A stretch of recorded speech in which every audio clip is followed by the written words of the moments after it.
बंदी छोड़ सतगुरु रामपाल जी परमेश्वर जी की जय हो।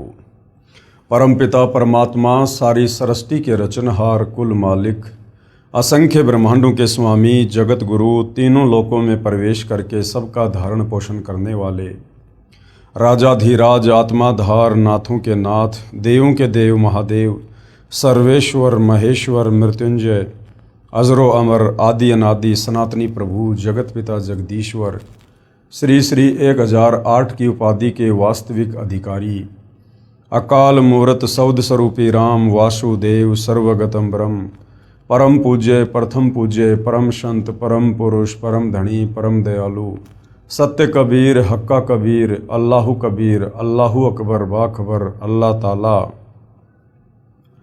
जगत के तारणहार जगत के मुक्तिदाता जगत के जगन्नाथ हारे के सहारे हिंदुओं के राम मुसलमानों के अल्लाह सिखों के वाहिगुरु ईसाइयों के मसीह दया के सागर दयानिधि करुणा के सागर करुणानिधि स्वयंभू परिभू संकट मोचन कष्ट हरण मंगल करण दुख भंजन अविगत कबीर निर्विकार निर्विषम परमात्मा अलय अलेख सतगुरु आदि अनादि सतगुरु असली मर्यादा पुरुषोत्तम असली राम असली कृष्ण असली घनश्याम असली मुरारी राजाओं के राजा महाराजाओं के महाराजा शहंशाहों के शहंशाह सम्राटों के सम्राट भगवानों के भगवान अल्लाहों के अल्लाह प्रभुओं के प्रभु मसीहाओं के मसीह सच्चे वाहिगुरु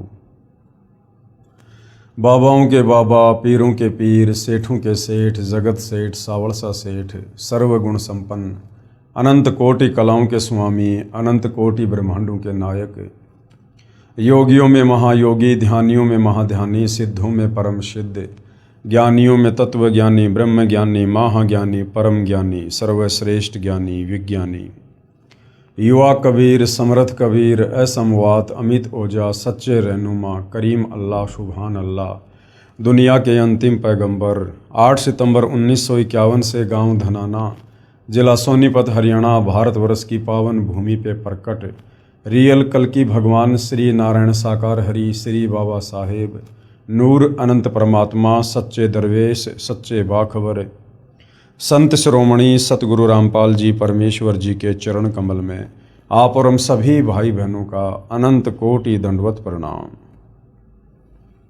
सत्साई भाई और बहनों, बहुत बड़ी दया बहुत बड़ी मेहर पूज्य गुरुदेव भगवान की परमेश्वर रामपाल जी की, जिनके शुभ आशीर्वाद से विशेष आशीर्वाद से उन्हीं के सत्संगों का संग्रह पवित्र आध्यात्मिक पुस्तक ज्ञान गंगा के ऊपर वीडियो बनाने की श्रृंखला जारी है। इसी श्रृंखला में आज हमारा ये 29वें नंबर का वीडियो है। प्रत्येक वीडियो में पूज्य गुरुदेव भगवान जी के आशीर्वाद से हमें भक्ति मार्ग के विषय में अध्यात्म के विषय में वो सब कुछ जानने और समझने को मिल रहा है जो जानने की जिज्ञासा हमारी सदियों से थी, परंतु तत्व ज्ञान के अभाव में हमारे नादान धर्मगुरु हमें इन शास्त्रों से वो गूढ़ रहस्य निकाल कर नहीं बता पाए, नहीं समझा पाए कि परमात्मा कौन है, कैसा है, कहाँ रहता है, कैसे मिलता है, कैसा दिखाई देता है, उसकी शास्त्र अनुकूल भक्ति क्या है, हमें मुक्ति कैसे प्राप्त हो, हमें जन्म मरण और बुढ़ापे के संकट से हमें कैसे राहत मिले, हम लक 84 योनियों की पीड़ा से कैसे बाहर निकल सकते हैं। हमारे इन तमाम सवालों के जवाब हमारे धर्मगुरु नहीं दे पा रहे थे, क्योंकि ना तो उन्हें स्वयं तत्व ज्ञान था और ना ही वे किसी तत्वदर्शी संत की शरण में थे। और तत्वदर्शी संत के बिना इन आध्यात्मिक गूढ़ रहस्यों को, सदग्रंथों के सार को कोई भी व्यक्ति या महात्मा इनको सार्वजनिक नहीं कर सकता है। इसलिए भाई और बहनों, आज पूज्य गुरुदेव भगवान की पूरे विश्व के मानव समाज पर बहुत बड़ी कृपा हुई है कि आज उन्होंने हमें अध्यात्म का वो सार जो हमारे ही सदग्रंथों में छुपा हुआ था निकाल कर पवित्र पुस्तक ज्ञान गंगा के रूप में दे दिया है। और ये ज्ञान गंगा पुस्तक भारत देश में विशेषकर घर घर में पहुंच चुकी है। तो भाई और बहनों, अब समय आ गया है इस पवित्र पुस्तक ज्ञान गंगा को पढ़कर, इसके ज्ञान को समझकर जगत गुरु तत्वदर्शी सतगुरु रामपाल जी भगवान की शरण में आकर अपनी आत्मा का कल्याण करवाने का। तो भाई और बहनों, इस पुस्तक में अभी तक आपने भक्ति मार्ग के विषय में बहुत कुछ जान लिया है, बहुत कुछ पहचान लिया है। सबसे पहले तो हमें आत्मज्ञान के साथ साथ परमात्म ज्ञान हुआ कि वास्तव में वो परमात्मा कौन है जिन्होंने इस सारी सृष्टि को रचा है। वो साकार है या निराकार है, वो कहाँ रहता है। उसके बाद वो परमात्मा जिन जिन महापुरुषों को इस धरती पर स्वयं ही सतलोक से गति करके चलकर आकर मिले, उन आत्माओं को फिर अपना सचखंड दिखाया, सर्व ब्रह्मांडों की स्थिति से परिचित करवाया। उसके बाद उन आत्माओं ने भी अपनी वाणियों के माध्यम से देश और दुनिया को जगाया। तो भाइयों और बहनों, आज हम जो आगे बढ़ेंगे इस पवित्र पुस्तक में, तो आज का हमारा जो टॉपिक है वो है शंका समाधान। यानी इतना ज्ञान सुनने और समझने के बाद भी काल प्रेरणा से कुछ शंकाएं मन में रह जाती हैं, जिन शंकाओं का समाधान करते हुए सतगुरु रामपाल जी हमें समझाना चाह रहे हैं कि कोई शंका मन में मत रखिए। परमेश्वर जी की वाणी है कि माँ मूंडू उस संत की जिससे संसा न जाए, काल खाए थोड़े शंका सब जग खाए। वो संत ही क्या, वो महात्माएं क्या, जो अपने भगत के मन में किसी प्रकार की कोई शंका छोड़ दे। तो भाई और बहनों, यदि आप ध्यानपूर्वक पवित्र पुस्तक ज्ञान गंगा को पढ़ेंगे या सतगुरु रामपाल जी के मुख कमल से जो सत्संग बोले गए हैं आप उनको सुनेंगे, तो अपने ही धर्मशास्त्रों से सारे प्रमाण देखकर हमारे मन में अध्यात्म को लेकर किसी प्रकार की कोई शंका रह नहीं जाएगी। फिर भी जो छोटी मोटी शंकाएं हैं उनका भी सतगुरु रामपाल जी ने बखूबी समाधान किया है। प्रश्न, किसी ने सवाल किया, उपरोक्त गीता सार से तो सिद्ध होता है कि ब्रह्मा जी, विष्णु जी तथा शिव जी की पूजा व्यर्थ है, यानी बेकार है। यानी सतगुरु रामपाल जी ने जो पवित्र गीता जी का सार निकाल कर इस पवित्र पुस्तक ज्ञान गंगा में डाल दिया है, तो साधक कह रहा है कि इस पवित्र पुस्तक से गीता जी का सार समझकर तो ऐसा लगा कि जैसे श्री ब्रह्मा, श्री विष्णु और श्री शंकर जी की पूजा बिल्कुल व्यर्थ है, बिल्कुल बेकार है। परंतु मैं तो 30 वर्ष से श्री शिव जी की पूजा कर रहा हूँ तथा भगवान श्री कृष्ण जी मेरे बहुत प्रिय हैं। मैं इन प्रभुओं को नहीं छोड़ सकता, मेरा इनसे विशेष लगाव हो चुका है। श्री गीता जी का नित्य पाठ करता हूँ। हरे राम हरे कृष्ण राधे श्याम सीताराम, ओम नमः शिवाय, ओम नमो भगवते वासुदेवाय आदि नाम जाप करता हूँ। सोमवार का व्रत भी रखता हूँ, कावड़ भी लाता हूँ तथा धामों पर भी दान करने जाता हूँ, मंदिर में मूर्ति पूजा करने भी जाता हूँ, स्वर्ग प्राप्ति की इच्छा करता हूँ तथा परंपरागत पूजा के कारण एक महंत से उपदेश भी ले रखा है। तो सतगुरु रामपाल जी उस जिज्ञासु को क्या कुछ समझा रहे हैं। कृपया आप पुनः उपरोक्त गीता सार को पढ़ो। जब तक तत्व ज्ञान से पूर्ण परिचित आप नहीं होंगे तब तक ये शंका रूपी कांटा खटकता ही रहेगा। जैसे ऊपर उदाहरण है कि उल्टा लटका हुआ संसार रूपी वृक्ष है, जिसकी मूल यानी जड़ तो पूर्ण परमात्मा परमेश्वर है और तीनों गुण रूपी रजगुण ब्रह्मा, सतगुण विष्णु और तमगुण शिव ये उसकी शाखाएं हैं। आपने कोई आम का पौधा लगाया है, यदि पौधे की जड़ यानी मूल की सिंचाई पूजा करोगे जिससे वृक्ष बनेगा, फिर उसकी शाखाओं को फल लगेंगे। शाखा तोड़ने को थोड़े कहा जाता है। यहाँ देखिए, सीधा बीजा हुआ भक्ति रूपी पौधा अर्थात शास्त्र विधि अनुसार साधना, जो आप जियों को पहले दिखाया गया था। तो गुरुदेव भगवान कह रहे हैं कि भाई हम ब्रह्मा विष्णु महेश की साधना छुड़वाते नहीं हैं, बल्कि और दृढ़ता से शास्त्र अनुकूल साधना आप जियों के द्वारा ब्रह्मा विष्णु महेश की करवाई जाती है। हमने भाइयों और बहनों सृष्टि रचना को समझना इसलिए बहुत ज़्यादा जरूरी है, क्योंकि सृष्टि रचना को समझे बिना हमें इस अध्यात्म को नहीं समझ सकते। तो सृष्टि रचना के माध्यम से पूज्य गुरुदेव भगवान ने हमें बताया कि ये जो संसार है, ये जो सृष्टि है, ये एक उल्टा लटका हुआ पीपल का वृक्ष समझो। ये भक्ति रूपी पौधा है, ये भक्ति रूपी पेड़ है। ठीक है, यानी ऊपर को कबीर परमेश्वर, कबीर प्रभु, कबीर परमात्मा जो सबसे ऊपर अनामी लोक में रहते हैं। उसके बाद 3 लोकों की ओर रचना की। शतलोक में परमात्मा ने सृष्टि की, जहां बैठकर परमात्मा सारे ब्रह्मांडों का पालन पोषण करते हैं। तो जो भक्ति रूपी पेड़ है उसकी जड़ है कबीर भगवान, कबीर परमात्मा। नीचे फिर अक्षर पुरुष के 7 संग ब्रह्मांड हैं, काल के 21 ब्रह्मांड हैं, काल के 3 पुत्र ब्रह्मा विष्णु महेश हैं। अब हम नादानों ने ब्रह्मा विष्णु महेश की जानकारी होने के कारण, क्योंकि हमारे नादान धर्म गुरु तत्व ज्ञान के अभाव से ब्रह्मा विष्णु महेश से ऊपर कोई भगवान सिद्ध कर ही नहीं पाए, तो आम समाज ने ब्रह्मा विष्णु महेश यानी पेड़ की शाखाओं को ही पूजना शुरू कर दिया। अब यदि भाई और बहनों आप किसी पौधे की शाखाओं को अगर गमले में या मिट्टी में दबाकर उसकी सिंचाई करोगे, उसकी पूजा करोगे, वो पेड़ सूख जाएगा, हमें कभी भी फल प्राप्त नहीं होंगे।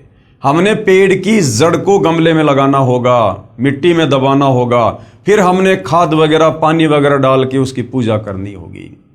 तो ये जो भक्ति रूपी पौधा है, पेड़ है, इसकी जड़ है कबीर भगवान, कबीर परमेश्वर। तो हमने उस परम अक्षर ब्रह्म कबीर परमेश्वर जी की पूजा करनी है। और जब हम पेड़ की जड़ की पूजा करेंगे, जड़ में खाद डालेंगे, पानी डालेंगे, तो पूरा पेड़ बनेगा और फिर शाखाओं को यानी ब्रह्मा विष्णु महेश को फल लगेंगे। अर्थात ब्रह्मा विष्णु महेश के माध्यम से फिर ये कबीर भगवान जब हम जड़ की यानी उनकी पूजा करेंगे, फिर ये हमें कर्म फल देंगे ब्रह्मा विष्णु महेश के माध्यम से। अब हम नादानों ने पेड़ की टहनियों को जमीन में दबा दिया और जड़ कर दी ऊपर, तो भला वो पेड़ सूखेगा, यानी हमारी भक्ति फिर कभी सफल नहीं होगी। इसी प्रकार पूजा तो पूर्ण परमात्मा अर्थात मूल की करनी है। फिर कर्म फल तीनों गुण ब्रह्मा विष्णु शिव रूपी शाखाओं को लगेंगे। इसलिए कुछ भी नहीं छोड़ना है, केवल अपना भक्ति रूपी पौधा सीधा बीजना है। अर्थात भक्ति की विधि हमने सही करनी है, अर्थात शास्त्र विधि अनुसार साधना प्रारंभ करनी है। वर्तमान में सभी पवित्र भगत समाज शास्त्र विधि त्याग कर मनमाना आचरण कर रहा है, क्योंकि हमारे धर्म गुरु ब्रह्मा विष्णु महेश से ऊपर हमें कोई भगवान बताए ही नहीं। अर्थात भक्ति रूपी पौधा उल्टा लगा रखा है। यदि किसी ने ऐसे पौधा बीज रखा हो तो उसे मूर्ख ही कहा जाता है। यदि किसी ने टहनियों की ओर से पौधे को जमीन में दबा रखा है, गमले में डाल रखा है, तो उस व्यक्ति को मूर्ख कहा जाएगा। इसीलिए तो गीता अध्याय 7 श्लोक नंबर 12 से 15 में गीता का ज्ञान देने वाला काल ब्रह्म खुद कह रहा है कि जो प्राणी तीनों गुणों की रजगुण ब्रह्मा, सतगुण विष्णु, तमगुण शंकर की पूजा करते हैं, वो तो राक्षस स्वभाव को धारण किए हुए मनुष्यों में नीच दूषित कर्म करने वाले मूर्ख हैं। यानी पवित्र गीता जी जो हिंदुओं का सर्वश्रेष्ठ शास्त्र है, वो तीनों गुण यानी ब्रह्मा विष्णु महेश की पूजा करने के लिए मना कर रहा है। इसलिए गीता अध्याय 7 श्लोक 12 से 18 तक में तीनों गुणों रजगुण ब्रह्मा, सतगुण विष्णु, तमगुण शिव जी की पूजा तक ही सीमित बुद्धि रखने वाले, जो इनके अलावा किसी को नहीं पूजते, उनको राक्षस स्वभाव को धारण किए हुए मनुष्यों में नीच दुष्कर्म करने वाले मूर्ख कहा है, तथा कहा है कि ये मुझे भी नहीं पूजते। काल कह रहा है कि ये लोग मुझे भी नहीं पूजते। फिर ये काल, ये ब्रह्म गीता का ज्ञान देने वाला, फिर अपनी साधना को भी गीता ज्ञानदाता प्रभु ब्रह्म अर्थात क्षर पुरुष ने अति घटिया यानी अनुतमाम अर्थात व्यर्थ कहा है।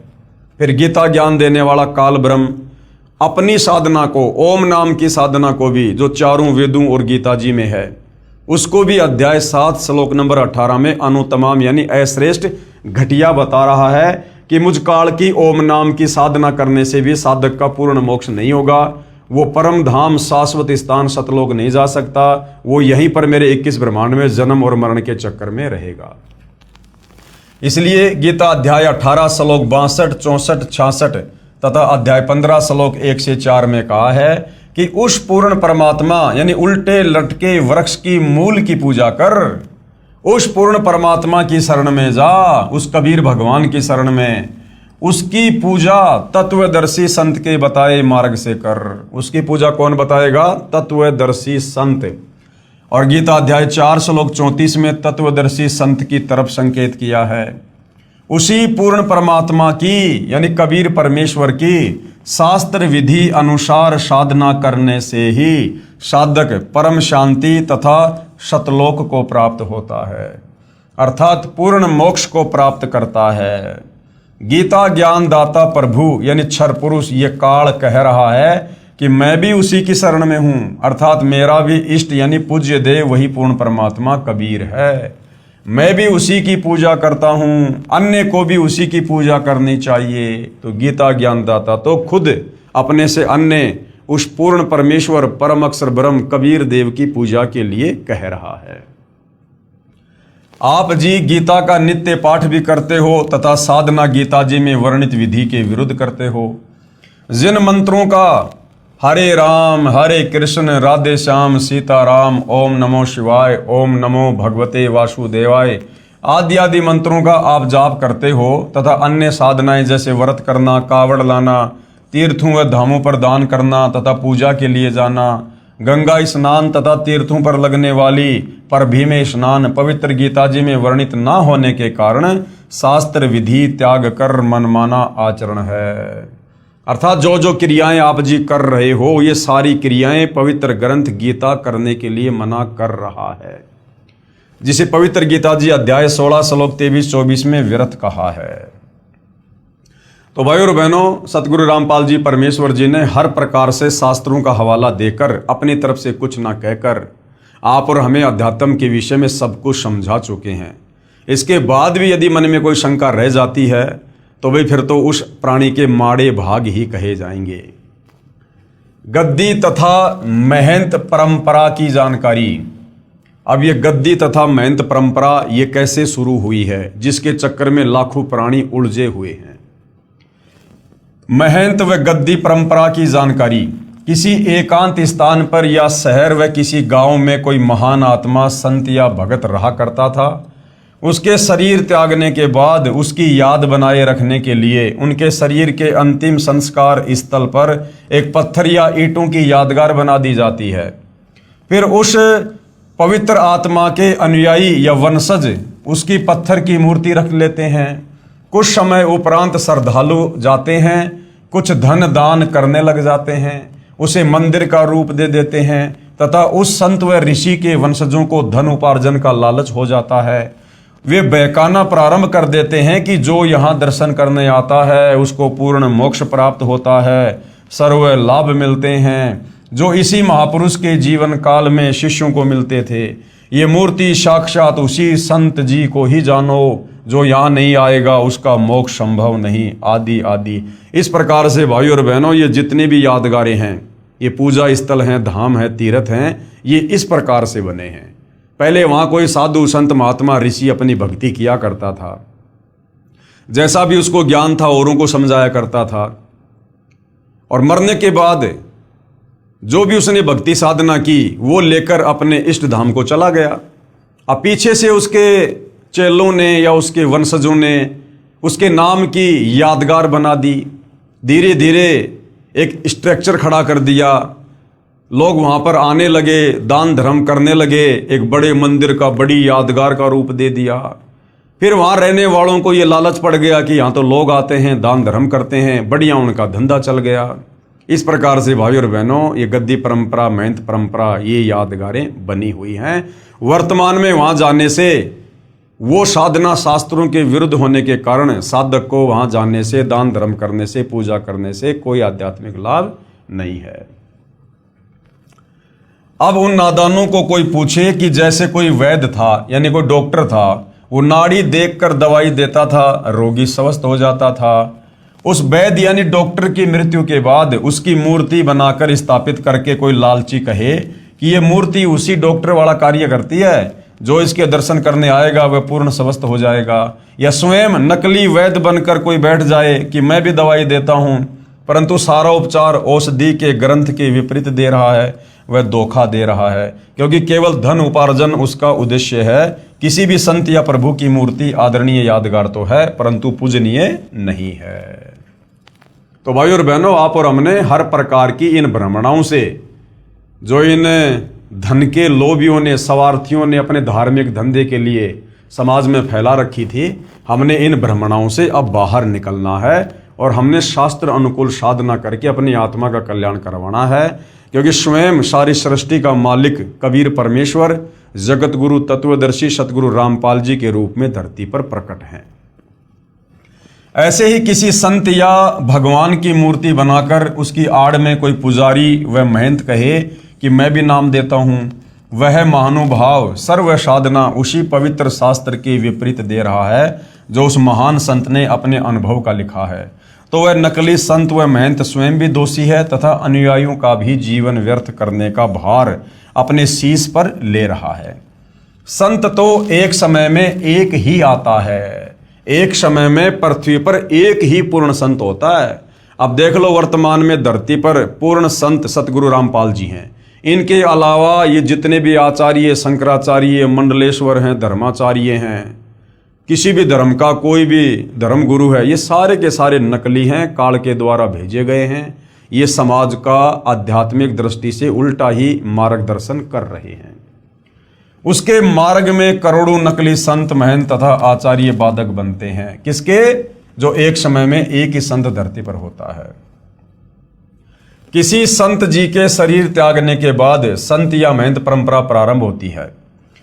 पहले वाले संत के स्थान की रक्षार्थ एक प्रबंधक चुना जाता है, जिसे महंत कहा जाता है। वह केवल उस पवित्र यादगार की देखभाल करने के लिए ही नियुक्त किया जाता है।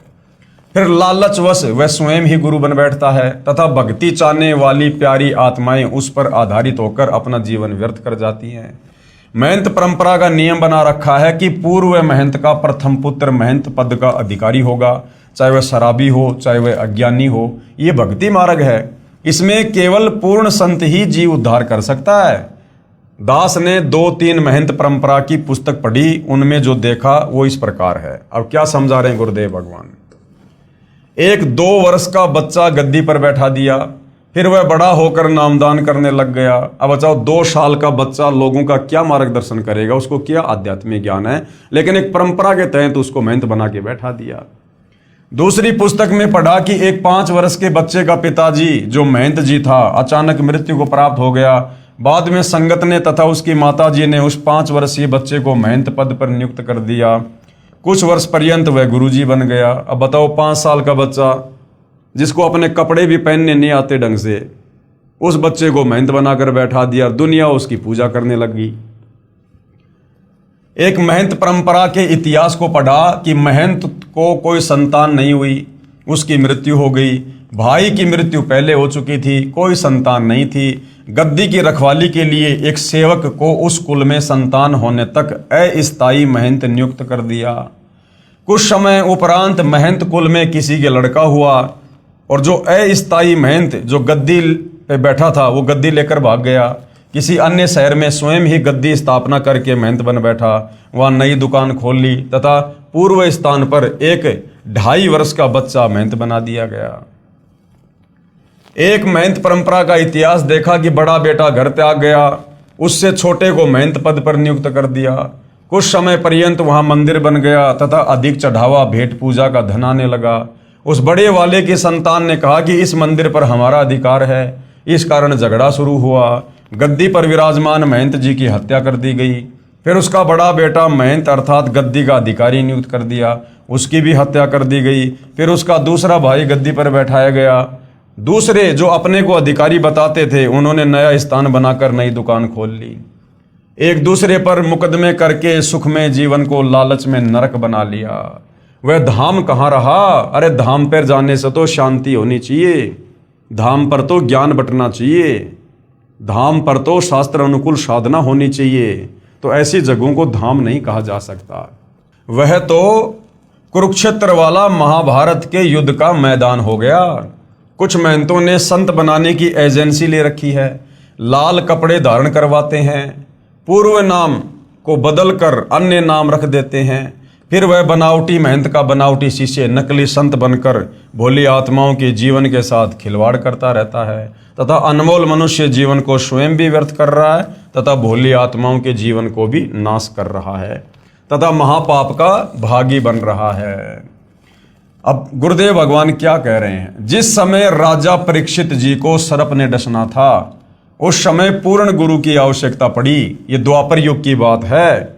अब ये जगह जगह गद्दी लेकर महंत बनकर जो कथाएं करते फिरते हैं 4 रुपए के लालच में, अब गुरुदेव भगवान क्या समझा रहे हैं? द्वापर युग की ये कथा है। जिस समय राजा परीक्षित जी को सर्प ने डसना था उस समय पूर्ण गुरु की आवश्यकता पड़ी, क्योंकि पूर्ण संत बिना जीव का कल्याण असंभव है। उस समय पृथ्वी के सभी ऋषियों ने राजा परीक्षित को दीक्षा देने तथा 7 दिन श्रीमद् भागवत सुधा सागर की कथा सुनाने से मना कर दिया, क्योंकि 7वें दिन पोल खुलनी थी। इस कारण से कोई सामने नहीं आया। स्वयं श्रीमद् भागवत सुधा सागर के लेखक महर्षि वेदव्यास जी ने भी असमर्थता व्यक्त की, क्योंकि वे ऋषिजन प्रभु से डरने वाले थे, इसलिए भी राजा परीक्षित के जीवन से खिलवाड़ करना उचित नहीं समझा। राजा परीक्षित जी के कल्याण के लिए महर्षि सुखदेव जी को स्वर्ग से बुलाया गया। अब द्वापर युग के साधु संत महात्मा ऋषि कैसे होंगे? वर्तमान वालों से तो हजारों गुना बढ़िया होंगे। उनको ज्ञान भी होगा, धर्म कर्म पर भी थे, नेक नीति में भी थे, सदाचारी भी थे, और खुद श्रीमद् भागवत सुधा सागर का लेखक महर्षि वेदव्यास जी, उन्होंने भी हाथ खड़े कर दिए कि भैया मैं भी कथा करने का अधिकारी नहीं हूं। और फिर स्वर्ग से राजा परीक्षित के पुण्यों के आधार से सुखदेव ऋषि को बुलाया गया, और सुखदेव ऋषि ने यहां आकर 7 दिन राजा परीक्षित को श्रीमद् भागवत सुधा सागर की कथा सुनाई।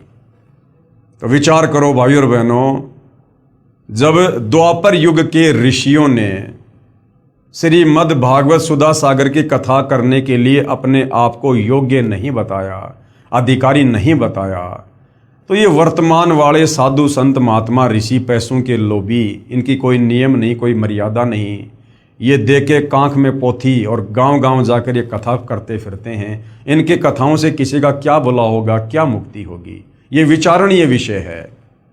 क्योंकि भाइयों और बहनों, धरती पर एक समय में एक ही संत होता है जो पूर्ण होता है, और वही इन ग्रंथों की कथा यानी इन ग्रंथों को समझाने का अधिकारी होता है। राजा परीक्षित जी के कल्याण के लिए महर्षि सुखदेव जी को स्वर्ग से बुलाया गया, जिसने राजा को दीक्षा दी तथा 7 दिन तक कथा सुनाकर राजा परीक्षित जी का जितना उद्धार ऋषि सुखदेव जी कर सकते थे किया। वर्तमान के गुरु संत महंत तथा आचार्य स्वयं ही भगवान के संविधान से अपरिचित हैं, इसलिए भयंकर दोष के पात्र बनकर दोषी हो रहे हैं। कहते हैं औरों पंथ बताओ ही और स्वयं न जाने राह। दूसरों को तो रास्ता दिखा रहे हैं और खुद अंधकार में बैठे हैं। अनअधिकारी कथा पाठ करे वे दीक्षा देवे बहुत करत गुना। ये तो बहुत बड़ा पाप कर रहे हैं परमात्मा के विधान को तोड़कर।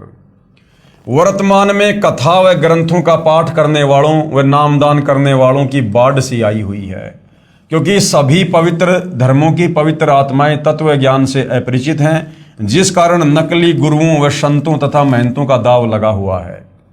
जिस समय पवित्र भगत समाज आध्यात्मिक तत्व ज्ञान से परिचित हो जाएगा, उस समय इन नकली संतों गुरुओं व आचार्यों को छुपने का स्थान नहीं मिलेगा। पलायन करके पीछा छुड़वाना पड़ेगा। जब भगत समाज तत्व ज्ञान से परिचित हो जाएगा, जगत गुरु तत्वदर्शी सतगुरु रामपाल जी के सत्संग सुनकर, उनकी पुस्तकें पढ़कर। अब भाइयों और बहनों, जितने भी ये तीर्थ हैं, ये धाम हैं, इनकी वास्तव में शुरुआत कैसे हुई? जब तक हम परमात्मा चाहने वाली आत्माओं को इसकी जड़ का नहीं पता चलेगा, तब तक हम इन तीर्थों पर, इन धामों पर यूं ही जाकर अपना धन और अनमोल समय बर्बाद करवाते रहेंगे। पवित्र तीर्थ तथा धाम की जानकारी किसी साधक ऋषि जी ने किसी स्थान या जलाशय पर बैठकर साधना की या अपनी आध्यात्मिक शक्ति का कोई प्रदर्शन किया, वह अपनी भक्ति कमाई करके साथ ले गया यानी मरने के बाद, तथा अपने इष्ट लोक को प्राप्त हुआ। उस साधना स्थल का बाद में तीर्थ या धाम नाम पड़ गया। अब कोई उस स्थान को देखने जाए कि यहाँ कोई साधक रहा करता था उसने बहुतों का कल्याण किया। अब न तो वहाँ संत जी हैं जो उपदेश दे सके, वह तो अपनी कमाई करके चला गया।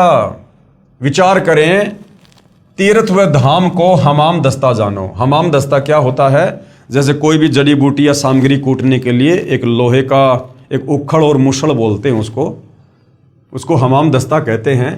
एक 1.5 फुट का लोहे का गोल पात्र लगभग 9 इंच परिधि का उखड़ जैसा होता है तथा 1.5 फुट लंबा तथा 2 इंच परिधि का गोल लोहे का डंडा सा मुसड़ जैसा होता है, जो सामग्री व दवाइयां आदि कूटने के काम आता है। उसे हमाम दस्ता कहते हैं। एक व्यक्ति अपने पड़ोसी का हमाम दस्ता मांग कर लाया। उसने हवन की सामग्री कूटी तथा मांझ धोकर लौटा दिया। जिस कमरे में हमाम दस्ता रखा था उस कमरे में सुगंध आने लगी उस जड़ी बूटी की। घर के सदस्यों ने देखा कि यह सुगंध कहाँ से आ रही है, तो पता चला कि हमाम दस्ते से आ रही है। वे समझ गए कि पड़ोसी ले गया था, उसने कोई सुगंध युक्त वस्तु कूटी होगी और कुछ दिन बाद वो सुगंध भी आना फिर बंद हो जाती है। इसी प्रकार ये तीर्थ और धाम है भाई और बहनों। इसी प्रकार तीर्थ व धाम को एक हमाम दस्ता जानो। जैसे सामग्री कूटने वाले ने अपनी सारी वस्तु पहुंच कर रख दी, खाली हमाम दस्ता लौटा दिया। अब कोई उस हमाम दस्ते को सूंघ कर ही कृतार्थ माने तो नादानी है। उसको भी सामग्री लानी पड़ेगी, तब पूर्ण लाभ होगा। ठीक इसी प्रकार किसी धाम व तीर्थ पर रहने वाला पवित्र आत्मा तो राम नाम की सामग्री कूटकर, यानी जैसे भी उसके पास भक्ति थी वो करके और अपना शरीर छोड़ के झाड़ पहुंचकर अपनी सर्व कमाई को साथ ले गया। बाद में अनजान श्रद्धालु उस स्थान पर जाने मात्र से कल्याण समझे तो उनके मार्गदर्शकों यानी गुरुओं की शास्त्र विधि रहित बताई साधना का ही परिणाम है। उस महान आत्मा संत की तरह भगवान की साधना करने से ही कल्याण संभव होगा। उन तीर्थों के धामों के चक्कर काटने से कुछ नहीं मिलेगा। उसके लिए तत्वदर्शी संत की खोज करके उससे उपदेश लेकर आजीवन भक्ति करके मोक्ष प्राप्त करना चाहिए। शास्त्र विधि अनुकूल सत साधना गुरुदेव कह रहे हैं मुझ दास के पास उपलब्ध है, कृपया निःशुल्क प्राप्त करें। ऐसी अनमोल वस्तु जिसका कोई मूल्य नहीं है, जिस साधना से जिन मंत्रों के जाप से हमारी आत्मा का कल्याण होगा, जन्म जन्म का संताप कटेगा। युगों युगों से हम जो जन्म मरण का कष्ट भोग रहे हैं, 184 योनि में गधे कुत्ते सूअर बनकर यातना भोग रहे हैं, नरक भोग रहे हैं, हमारा वो रोग कटेगा। ऐसी अनमोल वस्तु तीनों लोकों में जिसके समान कोई कीमती वस्तु नहीं, वो हमें सतगुरु रामपाल जी मुफ्त में दे रहे हैं, मुफ्त में। और भाई और बहनों, युगों युगों के बाद दाव लगता है सत भक्ति का, युगों युगों के बाद। अब गुरुदेव बता रहे श्री अमरनाथ धाम की स्थापना कैसे हुई, जहां दुनिया जाती है दर्शन करने के लिए कि हमारी मुक्ति होगी, मोक्ष होगा, हमारे को पुण्य मिलेंगे। तो पहले वहां जाने से पहले ये जान लो कि अमरनाथ धाम की स्थापना कैसे हुई। भगवान शंकर जी ने पार्वती जी को एकांत स्थान पर उपदेश दिया था, यानी नाम दीक्षा दी थी, जिस कारण से माता पार्वती जी इतनी मुक्त हो गई कि जब तक भगवान शिव जी यानी तमोगुण की मृत्यु नहीं होगी तब तक उमा जी की भी मृत्यु नहीं होगी। 7 ब्रह्मा जी की मृत्यु के उपरांत भगवान विष्णु की मृत्यु होती है और 7 विष्णु जी की मृत्यु के बाद शिव जी की मृत्यु होती है। तब माता पार्वती जी भी मृत्यु को प्राप्त होगी। यानी भगवान शंकर से नाम उपदेश लेकर पार्वती जी इतनी अमर हो गई कि जब तक भगवान शंकर नहीं मरेगा तब तक पार्वती भी नहीं मरेगी। लेकिन मरेंगे भगवान शंकर भी और मरेगी फिर पार्वती भी। तब माता पार्वती जी भी मृत्यु को प्राप्त होगी। पूर्ण मोक्ष नहीं हुआ, क्योंकि जब शंकर जी का ही मोक्ष नहीं है तो पार्वती जी का कैसे होगा। फिर भी जितना लाभ पार्वती जी को हुआ वह भी अधिकारी से उपदेश मंत्र लेकर हुआ। बाद में श्रद्धालुओं ने उस स्थान की याद बनाए रखने के लिए उसको सुरक्षित रखा तथा दर्शक जाने लगे। जिस जगह पर भगवान शंकर ने पार्वती जी को मंत्र दिए थे उसको अमरनाथ कहते हैं, उस जगह को अमरनाथ कहते हैं जहां पर पार्वती जी को अमर मंत्र दिए थे। बाद में लोगों ने उस जगह को सुरक्षित बनाए रखने के लिए वहां पर एक यादगार बना दी। अब गुरुदेव कह रहे हैं जैसे ये दास, यानी अपने लिए गुरुदेव कह रहे हैं कि स्थान स्थान पर जा जाकर सत्संग करता है, वहां पर खीर व हलवा भी बनाया जाता है। जो भगत आत्मा उपदेश प्राप्त कर लेता है उसका कल्याण हो जाता है। सत्संग की समाप्ति के बाद सभी टेंट आदि उखाड़कर दूसरे स्थान पर सत्संग के लिए चले गए। पूर्व स्थान पर केवल मिट्टी या ईंटों की बनाई भट्टी व चूल्हे से छोड़ दिए। फिर कोई उसी शहर के व्यक्ति से कहे कि आओ आपको वह जगह दिखाकर लाता हूं जहां सतगुरु रामपाल जी का सत्संग हुआ था, खीर बनाई थी। बाद में उन भट्टियों को देखने जाने वाले को न तो खीर मिलेगी, न ही सत्संग के अमृत वचन सुनने को मिलेंगे, और ना ही उपदेश प्राप्त हो सकता जिससे कल्याण हो सके। उसके लिए संत ही खोजना पड़ेगा। जहां सत्संग चल रहा हो वहां पर सर्व कार्य सिद्ध होंगे।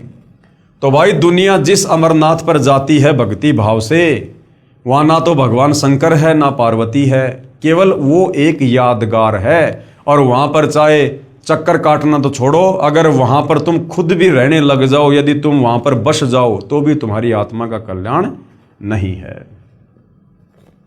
ठीक इसी प्रकार तीर्थों व धामों पर जाना तो उस यादगार स्थान रूपी भट्ठी को देखना मात्र ही है। यह पवित्र गीता जी में वर्णित ना होने से शास्त्र विरुद्ध हुई, जिससे कोई लाभ नहीं।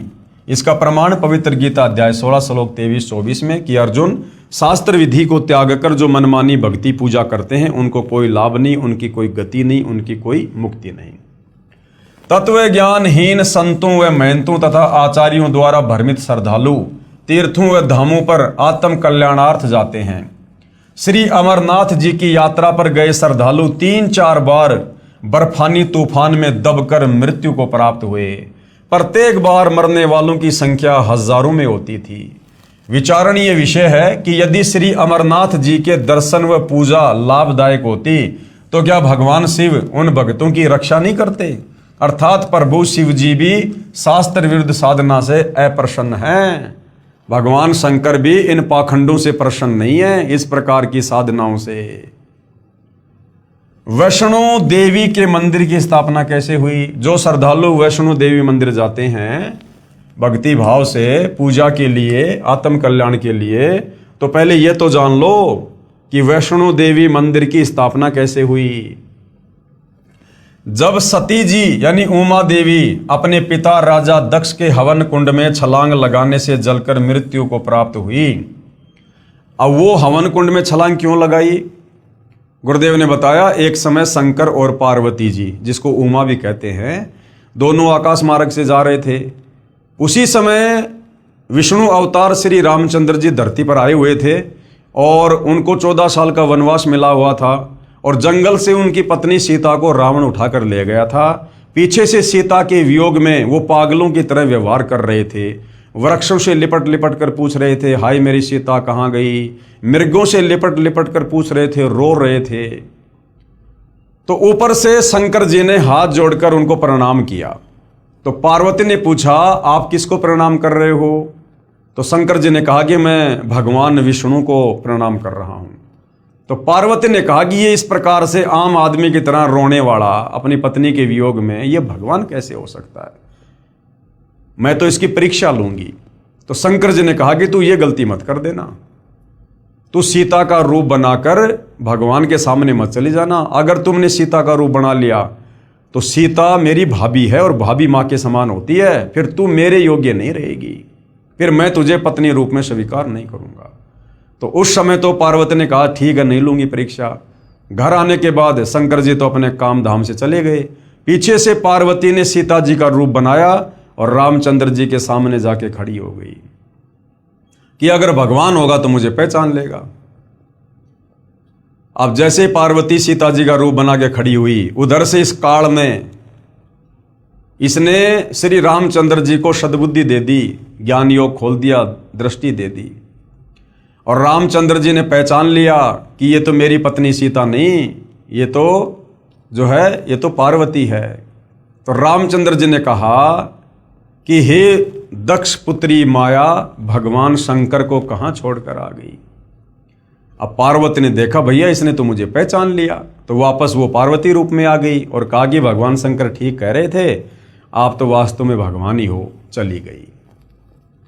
अब उधर से भाई और बहनों, श्री रामचंद्र जी को अपनी पत्नी का तो पता नहीं कि उसे कौन ले गया, और उधर से सीता रूप में पार्वती को पहचान लिया। ये काल ने तुरंत बुद्धि ऑन कर दी, क्योंकि 21 ब्रह्मांड के जितने भी प्राणी हैं, आम व्यक्ति से लेकर ब्रह्मा विष्णु महेश, उन सब की बुद्धि का रिमोट इस काल बलि के हाथ में है। तो पार्वती अपने घर चली गई, शाम को शंकर जी आ गए। उधर से काल ने शंकर जी को प्रेरणा कर दी, दिव्य दृष्टि दे दी, और शंकर जी ने देखा भैया ये तो काम खराब करके आ गई, इसने तो मेरी माता जी का रूप धारण कर लिया, अब ये पत्नी रूप में स्वीकार्य नहीं है। घर आकर शंकर जी ने पार्वती से पूछा, आप परीक्षा लेने गई थी?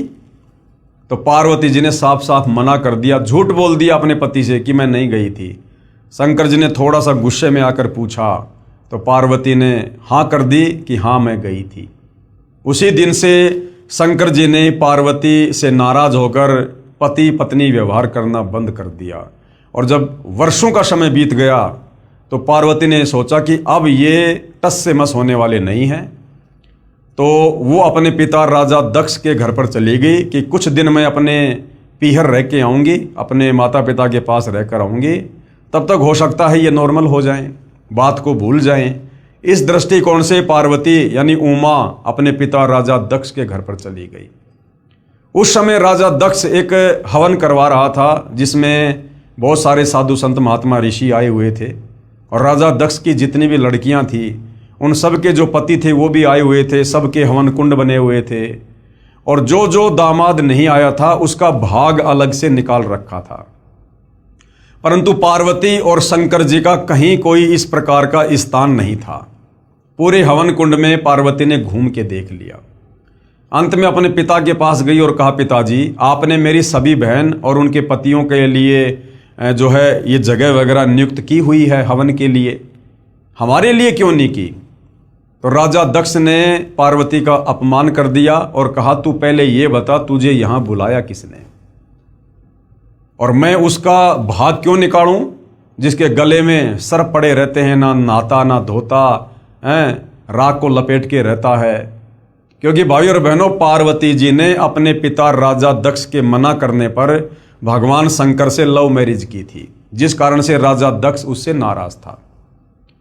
तो इस प्रकार अपनी बेइज्जती को देखकर और उधर से अपने पति को नाराज देखकर कि ना तो मेरा ससुराल में कोई जगह है, ना पीहर में कोई जगह है, ये सोचकर दुखी मन से काल प्रेरणा से और वो जो पार्वती थी वो उस हवन कुंड में छलांग लगा गई और वो जलकर खाक हो गई। तो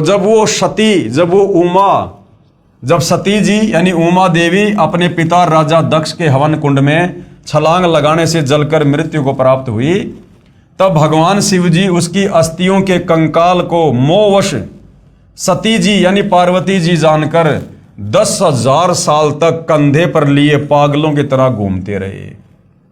अब देखिए भाई और बहनों, 21 ब्रह्मांड में सारे के सारे प्राणी मोह ममता में बंधे हुए हैं, तीनों गुणों में बंधे हुए हैं। ये तीनों देवता एक एक गुण हैं जो हम इंसानों को बांध के रखते हैं, और ये खुद भी इन्हीं तीनों गुणों में बंधे हुए हैं।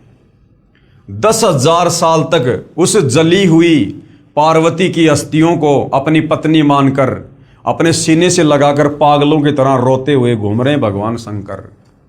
जैसे एक बंदरिया का बच्चा मर जाता है फिर भी वो उसे अपना बच्चा मानकर छाती से लगाकर घूमती रहती है। तो भाई और बहनों, चाहे ब्रह्मा विष्णु महेश हो, चाहे आप और हम इंसान हो, चाहे ये 184 योनियों के जीव हो, हम सब के सब जीव संज्ञा में हैं, जीव संज्ञा में। इसीलिए सतगुरु रामपाल जी का नारा है कि जीव हमारी जाति है, मानव धर्म हमारा, हिंदू मुस्लिम सिख ईसाई धर्म नहीं कोई न्यारा। तो इस तत्व ज्ञान से पता चलता है कि ब्रह्मा विष्णु महेश भी जीव संज्ञा में हैं और ये भी तीनों गुणों के प्रभाव से प्रभावित हैं। उसके बाद भगवान विष्णु जी ने सुदर्शन चक्र से सती जी के कंकाल को छिन्न भिन्न कर दिया। अब भगवान विष्णु जी के रूप में स्वयं कबीर परमात्मा जी ने ये लीला की। जहां धड़ गिरा, जहां पर पार्वती जी का वो धड़ वाला हिस्सा गिरा कंकाल का, वहां पर उसको जमीन में गाड़ दिया गया इस धार्मिक घटना की याद बनाए रखने के लिए कि ऐसी घटना घटित हुई थी। उसके ऊपर एक मंदिर जैसी यादगार बना दी कि कहीं आने वाले समय में कोई ये ना कह दे कि पुराण में गलत लिखा है। उस मंदिर में एक स्त्री का चित्र रख दिया, उसे वैष्णो देवी कहने लगे। उसकी देख रेख व श्रद्धालु दर्शकों को उस स्थान की कहानी बताने के लिए एक नेक व्यक्ति नियुक्त किया गया, जैसे गाइड वगैरह होते हैं। उसको अन्य धार्मिक व्यक्ति कुछ वेतन देते थे। बाद में उसके वंशजों ने उस पर भेंट दान लेना प्रारंभ कर दिया तथा कहने लगे कि एक व्यक्ति का व्यापार ठप हो गया था। माता के 100 रुपये संकल्प किए, एक नारियल चढ़ाया, वह बहुत धनवान हो गया। एक निसंतान दंपत्ति था, उसने माता जी के 200 रुपये, एक साड़ी, एक सोने का गले का हार चढ़ाने का संकल्प किया, उसको पुत्र प्राप्त हो गया। और इस प्रकार से भाइयों और बहनों, तत्व ज्ञान के अभाव में आम आदमी देखम देखा भेड़ चाल में इन धर्मों पर जाने लगा और इन धामों की पूजा शुरू हो गई। इस प्रकार भोली आत्माएं इन दंत कथाओं पर आधारित होकर अपनी पवित्र गीता जी तथा पवित्र वेदों को भूल गए कि हमारी गीता और वेदों में भगवान प्राप्ति के लिए, मुक्ति के लिए क्या भक्ति साधना लिखी है, उसको तो भूल गए और भेड़ चाल में इन तीर्थों पर, धामों पर जाना शुरू कर दिया, जिसमें वह सर्व साधनाएं शास्त्र विधि रहित लिखी हैं, जिसके कारण न कोई सुख होता है, न कोई कार्य सिद्ध होता है और न ही परम गति अर्थात मुक्ति होती है। कहाँ? इन धामों पर जाने से, तीर्थों पर जाने से, क्योंकि गीता और चारों वेद इन साधनाओं को करने के लिए मना कर रहे हैं। इसका प्रमाण पवित्र गीता अध्याय 16 मंत्र 23-24 में है। इसी प्रकार जहां देवी की आंखें गिरी वहां नैना देवी का मंदिर, जहां जिव्या गिरी वहां पर श्री जवाली जी के मंदिर तथा जहां धड़ गिरा वहां वैष्णो देवी के मंदिर की स्थापना हो गई।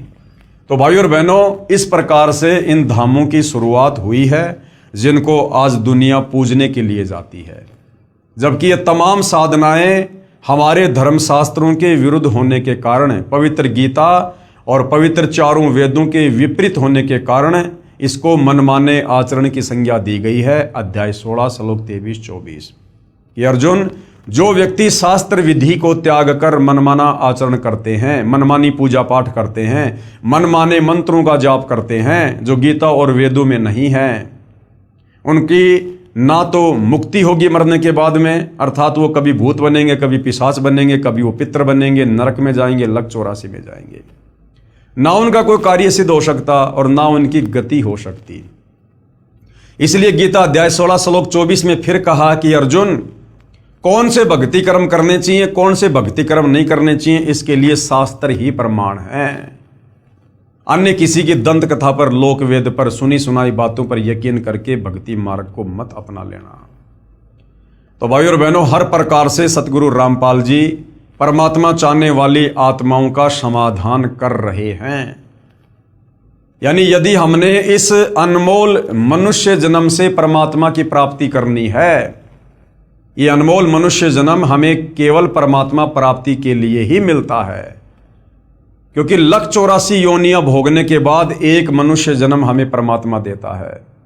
इसलिए कहते हैं कि मानव जन्म दुर्लभ है, ये मिले न बारंबार, और जैसे पेड़ से पत्ता टूट जाए फिर वापस नहीं लगता डार। तो क्या करना चाहिए इस मनुष्य जन्म से? मानव जन्म पाए कर जो नहीं रटे हरि नाम। हरि नाम का मतलब है परमात्मा की सत भक्ति, शास्त्र अनुकूल साधना, तत्वदर्शी संत से उपदेश लेकर, कि मानव जन्म पाए के, मानव जन्म में स्त्री और पुरुष दोनों आ जाते हैं। मनुष्य जन्म पाए कर जो नहीं रटे हरि नाम। भाई जैसे कुआं जल बिना फिर बनवाया क्या काम। अगर इस मनुष्य जन्म को प्राप्त करके तत्वदर्शी संत की शरण में आकर शास्त्र अनुकूल भक्ति नहीं की तो ऐसा है जैसे आपने कुआं बनाया और कुएं में जल है नहीं, लेकिन कुएं के ऊपर आप जी बढ़िया बढ़िया चित्रकारी कर रहे हो, तो क्या फायदा उस कुएं के ऊपर वो चित्रकारी करने का जब उसमें जल ही नहीं है, वो इच्छित वस्तु ही नहीं है। तो भाइयों और बहनों, बड़ी मुश्किल से परमेश्वर ने हमें ये मनुष्य जन्म बख्शा है। इस मनुष्य जन्म में हम हर प्रकार से अन्य योनियों से श्रेष्ठ बुद्धि रखते हैं। लक 84 योनियों में गधे, कुत्ते, सुअर, बैल, मक्खी, मच्छर, हाथी, भेड़िया, सिंह, इनको वो बुद्धि नहीं है। इनको आत्मचिंतन की, मंथन की, एक दूसरे से सलाह मशवरा करने की वो सद्बुद्धि प्राप्त नहीं है जो हम मनुष्यों को है। हमें परमेश्वर ने इनसे विशेष बुद्धि दी है, विशेष हमारे को शरीर दिया है। हम काम धंधा करके, मेहनत मजदूरी करके हम खा सकते हैं, कमा सकते हैं। हम सभ्य समाज में सभ्य तरीके से रह सकते हैं। पशु एक दूसरे को छीन कर मार कर खाते हैं, लेकिन हम मनुष्य हैं, हमें परमेश्वर ने विशेष बुद्धि दी है। हम काम धंधा करके नेक नीति ईमानदारी से जीते हैं और दूसरों को भी जीने देते हैं। यदि हम वही पशु वाले कार्य करते करते मर गए तो फिर हमने क्या किया इस मनुष्य जन्म को प्राप्त करके? अरे बिना सतभक्ति के, बिना तत्वदर्शी संत की शरण के जो कार्य हम मनुष्य कर रहे हैं वो सारे के सारे कार्य पशु और पक्षी भी कर रहे हैं। जन्म लेकर जैसे वो भी बच्चे पैदा करते हैं, आप और हम शादियां करके बच्चे पैदा कर लेते हैं। वो पशु पक्षी बिना किसी गोत्र के, बिना किसी धर्म के, बिना किसी जाति के आपस में शादियां कर लेते हैं। हम अपने ये कर्म फोड़ने के लिए गोत्र में, धर्म में, जातियों में उलझ गए काल प्रेरणा से। वो पशु पक्षी खुले में सहवास करते हैं, संभोग करते हैं, क्योंकि उनको वो विशेष बुद्धि नहीं है, उनको कोई शर्मा शर्मी नहीं है।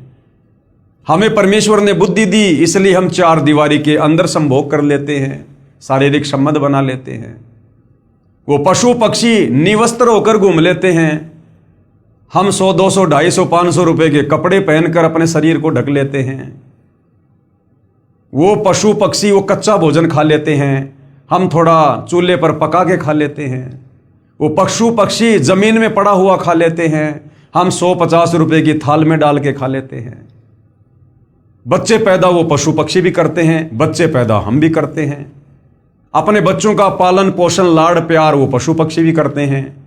वो लाड़ प्यार पालन पोषण आप और हम भी करते हैं, और अंत में वो भी मर जाते हैं और अंत में हम भी मर जाते हैं। तो बताओ भाई और बहनों, यदि ये अनमोल मनुष्य जन्म प्राप्त करके, यदि हमने तत्वदर्शी संत की खोज करके, शास्त्र अनुकूल सत भक्ति करके अपनी आत्मा का कल्याण नहीं करवाया, तो उन गधे, कुत्ते, सुअर में, बैल में, गाय में और हम इंसानों की उन क्रियाओं में भला क्या अंतर है? इसलिए परमात्मा कहते हैं कि भक्ति बिना नर और खर एक है। नर यानी इंसान और खर यानी गधा। जो व्यक्ति मनुष्य जन्म प्राप्त करके तत्वदर्शी संत की शरण में आकर शास्त्र अनुकूल भक्ति शुरू नहीं करता है, कबीर परमात्मा ने उस व्यक्ति में, चाहे वो व्यक्ति देश का राजा क्यों ना हो, उस व्यक्ति में और गधे में कोई अंतर नहीं बताया। भक्ति बिना नर और खर यानी गधा एक है। जिन हरिपद नहीं जानिया, जिसको परमात्मा की जानकारी नहीं, जिसके पास सत भक्ति नहीं। भक्ति बिना नर और खर एक है, जिन हरिपद नहीं जानिया, और पूर्ण ब्रह्म की परख नहीं रे, पूज मरे पाषाणा। उस पूर्ण परमात्मा की तो पहचान नहीं कि वो परमात्मा कौन है जिसकी भक्ति करनी चाहिए। और मंदिरों में, मस्जिदों में, चर्चों में, गुरुद्वारों में, धामों पर, तीर्थों पर ये पत्थर पूजते फिरते हैं, जो गीता अध्याय 16 श्लोक 23-24 के अनुसार शास्त्र विधि को त्याग कर मनमाना आचरण है। तो भाई और बहनों, बड़े सौभाग्य से अनंत युगों के बाद आप और हमारा बिल्ली के भाग का छीका टूटा है। ये तत्वदर्शी संत धरती पर सदा नहीं रहते हैं, और एक समय में धरती पर एक ही संत होता है, पूर्ण संत, जिसकी पहचान गीता अध्याय 15 श्लोक 1 से 4 में बताई गई है कि जो संत उल्टे लटके हुए भक्ति रूपी वृक्ष के प्रत्येक विभाग को बता दे कि मूल परमात्मा कौन है, ये ब्रह्मा विष्णु महेश कौन है, अक्षर पुरुष कौन है, मुक्ति कैसे होगी, शास्त्र अनुकूल साधना क्या है, वो गीता अध्याय 17 श्लोक 23 में जो 3 मंत्र हैं, ओम तत् सत, तो तत् और सत का क्या मतलब है, उसके पीछे कौन से मंत्र छुपे हुए हैं। कहते हैं वो पूर्ण संत होगा, वो तत्वदर्शी संत होगा। तो भाई और बहनों, पूरा सतयुग बीत गया, पूरा त्रेता युग बीत गया, पूरा द्वापर बीत गया, और 5000 साल से ज्यादा कलयुग बीत गया। आज तक वेदों और गीता में वर्णित उस उल्टे लटके संसार रूपी वृक्ष की जो व्याख्या सतगुरु रामपाल जी ने सचित्र समझाई है, आज तक किसी धर्मगुरु ने, धर्माचार्य ने नहीं समझाई है। तो भाई और बहनों, लगभग 39 लाख वर्ष के बाद, क्योंकि सतयुग, त्रेता, द्वापर, कलयुग, ये 4 युग हैं, इन चारों युगों का कुल समय होता है 43,20,000 वर्ष। तो कलयुग अभी 4 लाख कुछ वर्ष बाकी है। तो लगभग 38-39 लाख वर्ष के बाद आप और हमें आज इस कलयुग की पिछली पीढ़ी में तत्वदर्शी संत के दर्शन सुलभ हुए हैं। और ये तत्वदर्शी संत खोजने से नहीं मिलता है। सतयुग से साधु संत महात्मा ऋषि लग रहे खोजने के लिए। सतयुग में लाखों साल की उम्र होती थी, बेचारे घर बार छोड़कर, बाल बच्चे छोड़कर वैराग्य धारण कर लेते थे। जंगल में, गुफाओं में, कंदराओं में अपने शरीर को गला दिया, भूखे प्यासे रहकर। मिट्टी चढ़ जाया करती थी शरीर पर, दीमक लग जाती थी, समाधि लगा के बैठ जाया करते थे। परमात्मा प्राप्ति के लिए भाई और बहनों, उनको तो इस ब्रह्मा विष्णु महेश के पिता, गीता ज्ञानदाता काल ने भी अपने दर्शन नहीं दिए। और आज आप और हमें उस पूर्ण ब्रह्म परमात्मा कबीर देव, कबीर साहिब के जगत गुरु तत्वदर्शी सतगुरु रामपाल जी के रूप में साक्षात दर्शन हो रहे हैं। आज वो परमात्मा हमें ढूंढता हुआ फिर रहा है। और यदि आज हमने मौका खो दिया, और यदि फिर हमें कभी मनुष्य जन्म मिला, फिर हम परमात्मा को खोजते खोजते रह जाएंगे, नहीं मिलेगा। और यदि 184 योनि में गधे, कुत्ते, सुअर की अगर योनियों में चले गए, तो उसके बाद हमें ना तो तत्वदर्शी संत की पहचान करवाने वाला कोई मिलेगा, और यदि मिल गया तो हम उस 184 योनि के शरीरों में उस तत्वदर्शी संत की पहचान करने योग्य नहीं रहेंगे। आज गधे, कुत्ते, सुअर को आप बैठ के समझाओ कि भक्ति कर ले, राम का नाम ले ले, तत्वदर्शी संत आया हुआ है, उसको पता ही नहीं हम क्या भोग रहे हैं, क्योंकि वो भोग योनि है। अब वो भोग योनि भोग रहा है वो जीव, क्योंकि वो भी हमारी तरह कभी मनुष्य था, स्त्री या पुरुष, और उसको भी लोगों ने बताया, समझाया कि भाई भक्ति कर ले, परमात्मा आए हुए हैं। लेकिन वो अफलातुनी में रह गया कि किसने देखा भगवान, सब डींग मारते हैं, कुछ नहीं है, अपना काम धंधा करो, अपने बच्चों का पालन पोषण करो, यही भक्ति है, यही धर्म है बस। और यही छोटी मोटी साधना करता रहता था। अब वो भाई शरीर छोड़ने के बाद सत भक्ति उसकी बनी नहीं, सीधा 184 योनियों में काल ने ठोक दिया। अब वो अपना कर्म भोग रहा है, जो कर्म उसने मनुष्य योनि में किया था, शास्त्र विरुद्ध साधना करके, संतों की बातों को कानों के ऊपर से टाल दिया। आज वो गधा, कुत्ता, सुअर बनकर असहनीय पीड़ा भोग रहा है। जो सुबह उठते जूस पीता था, चाय पीता था, दिन में 3 बार बढ़िया बढ़िया भोजन खाया करता था, महंगे महंगे कपड़े पहनता था, नौकरी करता था, गाड़ियों में घूमता था, आज वो गधा बन के नंगा होके घूम रहा है। और गधे को उसका मालिक कभी घर पे खाना नहीं देता, सारा दिन उससे कमर तोड़ काम लेता है, और शाम के समय कान पकड़ के उसको कुर्डियों में छोड़ देता है। जितना पेट भर सकता है वो गधा घूम घूम के भरता है। और गधे की कमर पे जख्म हो जाता है, वो मिट्टी या ईंटों का बोरा बार बार उसकी रगड़ लगने से उसकी कमर छुल जाती है, उस कमर पर घाव हो जाता है।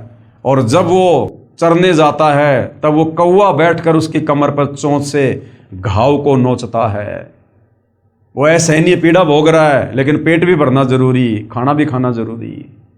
तो भाई और बहनों, फिर आप और हमारी ये हालत हो जाएगी। फिर बैल बनेंगे, ऊंट बनेंगे, फिर किसान हमारे नाक को फोड़ेगा, नाक को फोड़ के उसमें रस्सा डालेगा, और उसके संकेतों के अनुसार नहीं चलेंगे तो रस्से को खींच खींच के नाक का हाल बेहाल कर देगा।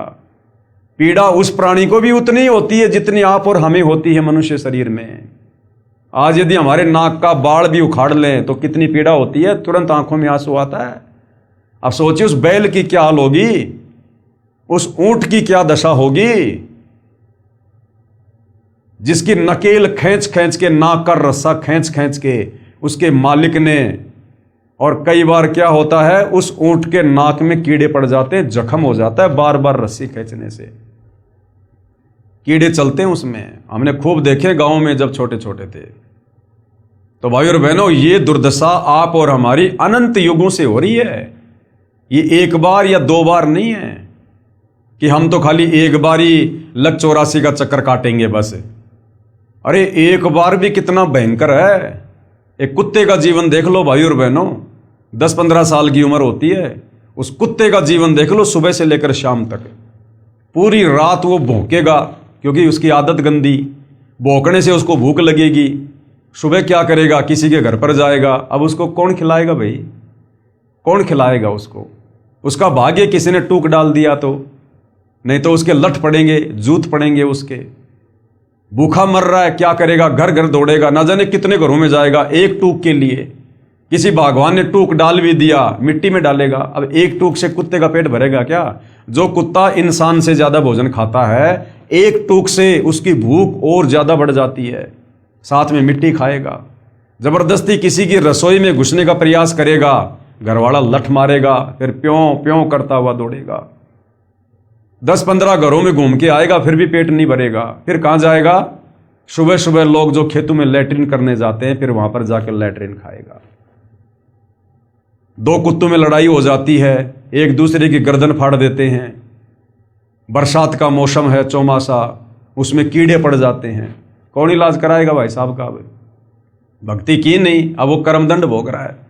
कीड़े पड़ गए, जख्म हो गया, ना ढंग से खाया जा रहा, ना बैठा जा रहा, ना सोया जा रहा है, गर्दन हिला हिला के कभी किसी पानी में जाएगा, कभी कहाँ जाएगा। लेकिन वो कर्म तो भाई भोगना पड़ेगा। परमात्मा कहते हैं, तुमने उस दरगाह का महल नहीं देखा, धर्मराज के तिल तिल का लेखा। जैसे कर्म मनुष्य योनि में किए थे भक्ति ना करके, अब वो कर्म भोग रहा है। खुजली हो जाती है, खुजली, पूरा शरीर छुल जाता है, बाल उड़ जाते हैं। और ऐसे कुत्ते को तो कोई अपने आसपास भी नहीं फटकने देता, लगाएगा बीमारी, लठ मारते हैं दूर से। वो जाता है भोजन के लिए और लोग दूर से उसको पत्थर मारते हैं, लठ मारते हैं। कभी एक्सीडेंट में कोई गाड़ी वगैरह, कोई मोटरसाइकिल का पहिया उसके पैर पे चढ़ जाता है, क्योंकि अहंकारी जीव है, तभी तो वो कुत्ता बना। मनुष्य जन्म में अहंकारी था, तभी तो उसको कुत्ते की योनि मिली। और कुत्ते क्या करते हैं? रोड पर बैठेंगे बीच में, और गाड़ी बिल्कुल नजदीक आने वाली होगी तब जरा सा हटेंगे। तो कई बार क्या होता है, गाड़ी का पहिया उसके ऊपर ही चढ़ जाता है और पैर टूट गया, कमर टूट गई, घिसट घिसट के चलेगा, घिसट घिसट के। ऐसी दुर्गति से एक कुत्ते का जीवन। और ऐसे ऐसे करोड़ों जन्म लगातार भी हमें कुत्ते के मिल जाते हैं। मनुष्य जन्म में जो बीज हमने बोए होते हैं कुकर्मों के, शास्त्र विरुद्ध साधना के, जरूरी नहीं है कि एक बार लक 84 योनि भोगने के बाद हमें जो मनुष्य जन्म मिलता है वो खाली एक एक शरीर धारण करके मिलता है। नहीं, अगर एक बार आप जी कुत्ते की योनि में चले गए तो जरूरी नहीं है कि एक बार कुत्ते की योनि भोगने से पीछा छूट जाएगा। नहीं, वो एक कुत्ते की योनि हमें लाखों करोड़ों बार भी भोगनी पड़ सकती है लगातार। और करोड़ों बार जब एक ही कुत्ते की योनि भोग लेंगे, इतने कष्ट भोग लेंगे, उसके बाद फिर दूसरी योनि में डालेगा काल। जिस प्रकार हमने जैन धर्म के 24वें तीर्थकर महावीर स्वामी का जीवन पढ़ा, 20 करोड़ बार बिल्ली, 20 करोड़ बार कुत्ता फलाना दिखना लगातार, क्योंकि परमात्मा का विधान है, शराब पीवे कड़वा पानी, 70 जन्म कुत्ते के जानी। जो व्यक्ति एक बार शराब पीता है, एक घूंट यानी एक कप जो शराब पीता है, उसका क्या फल है? 70 बार लगातार उसको कुत्ते के जन्म मिलेंगे। तो सोचिए पूरे जीवन में वो व्यक्ति कितनी शराब पिएगा। अब उस हिसाब से लगा लो भाई और बहनों, एक दिन शराब पीने से 70 जन्म कुत्ते के। और उस व्यक्ति की 100 साल की उम्र है, और 100 साल में यदि उसने 60 साल दारू पी है रोजाना, तो भाई और बहनों आइडिया लगा लो, लाखों जन्म कुत्ते के भोगने पड़ेंगे, लाखों जन्म लगातार। तो इस प्रकार से ये काल हमारी दुर्गति करता है। फिर गधे की योनि में डाल देगा। और फिर हमने इतने कुकर्म किए होते हैं मनुष्य योनि में, पर दोबारा स्त्री का खोला है, 70 जन्म अंधा हो डोल है। दूसरी स्त्री के साथ में हमने कुकर्म किए होते हैं, उनकी सजा परमात्मा के विधान अनुसार गधे की योनि मिल गई। ऊपर से मनुष्य जन्म वाले कुकर्म के चलते हमें अंधे गधे का जीवन दे दिया काल ने। एक तो गधा और ऊपर से अंधा। अब सोचो उस जीव की क्या दुर्गति होगी भाई और बहनों, क्या दुर्गति होगी। अपने ऊपर लेकर देखो, जैसे मैं अंधा गधा, अब सोचो क्या बीतेगा। आज तो हमारे माता पिता, भाई बहन, रिश्तेदार, यार दोस्त हमारी टेक केयर कर लेते हैं। कोई अंधा हो जाता है, कोई लूला लंगड़ा हो जाता है, कोई बीमार हो जाता है, उसका कौन रिश्तेदार, उसका कौन मेडिकल में उसको चेकअप करवाएगा? लोग देखते भी नहीं उस तरफ है। सुखदेव ऋषि ने बताई अपनी आत्मकथा एक बार। परमात्मा कहते हैं, सुखदेव ने 84 भुगती बना पजावे खरवो, पजावे पर ईंटों के भट्ठों पर वो गधा बना। और सुखदेव ने बताया कि मेरे मालिक ने मेरे से दिन रात काम लिया कमर तोड़, और मुझे खाना भी नहीं देता था पेट भर, जिस कारण से मैं कमजोर हो गया और मेरी कमर टूट गई और मैं अंधा हो गया। और चलते चलते चलते चलते एक ऐसी जगह पर गया, एक नाला था सकड़ा सा, मैं अंधा था, कमजोर था, मैं उस नाले में गिर गया और वहीं मैं अटक गया। अब लोगों को पता कि गधा नाले में अटका हुआ है, लेकिन लोगों ने मुझे बाहर निकालने के बजाय मेरे ऊपर पैर रखकर नाला पार करना शुरू कर दिया। और इस प्रकार कई दिनों तक भूखा प्यासा रहकर वो सुखदेव, जब उसकी दिव्य दृष्टि खुली, तब कह रहा है कि मैं ऐसे दुर्गति से मरा। सुखदेव जैसा ऋषि, वेद व्यास का बेटा, जिसने राजा परीक्षित को स्वर्ग से आकर 7 दिन तक भागवत की कथा सुनाई थी, उस सुखदेव ऋषि का जीव भी ऐसी यातना भोगने पर विवश हुआ, तत्वदर्शी संत के अभाव में, शास्त्र विरुद्ध साधना को करने के चलते। तो भाई और बहनों, आप और हमारी क्या हालत होगी, क्या दशा होगी?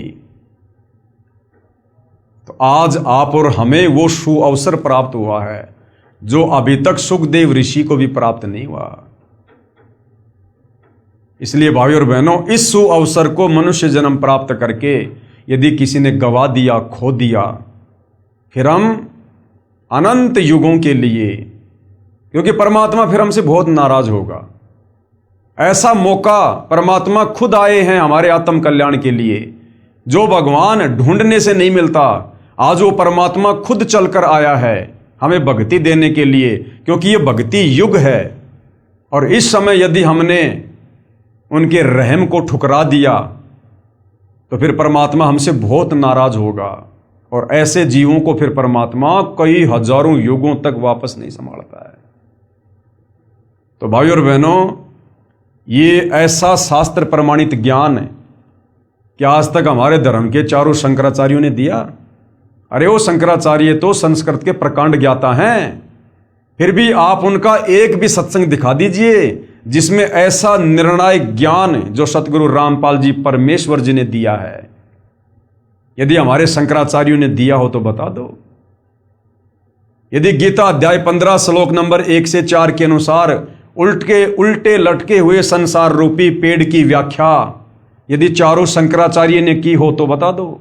गीता अध्याय 4 श्लोक 34 के अनुसार यदि वो तत्वदर्शी संत चारों शंकराचार्यों में से कोई हो तो बता दो।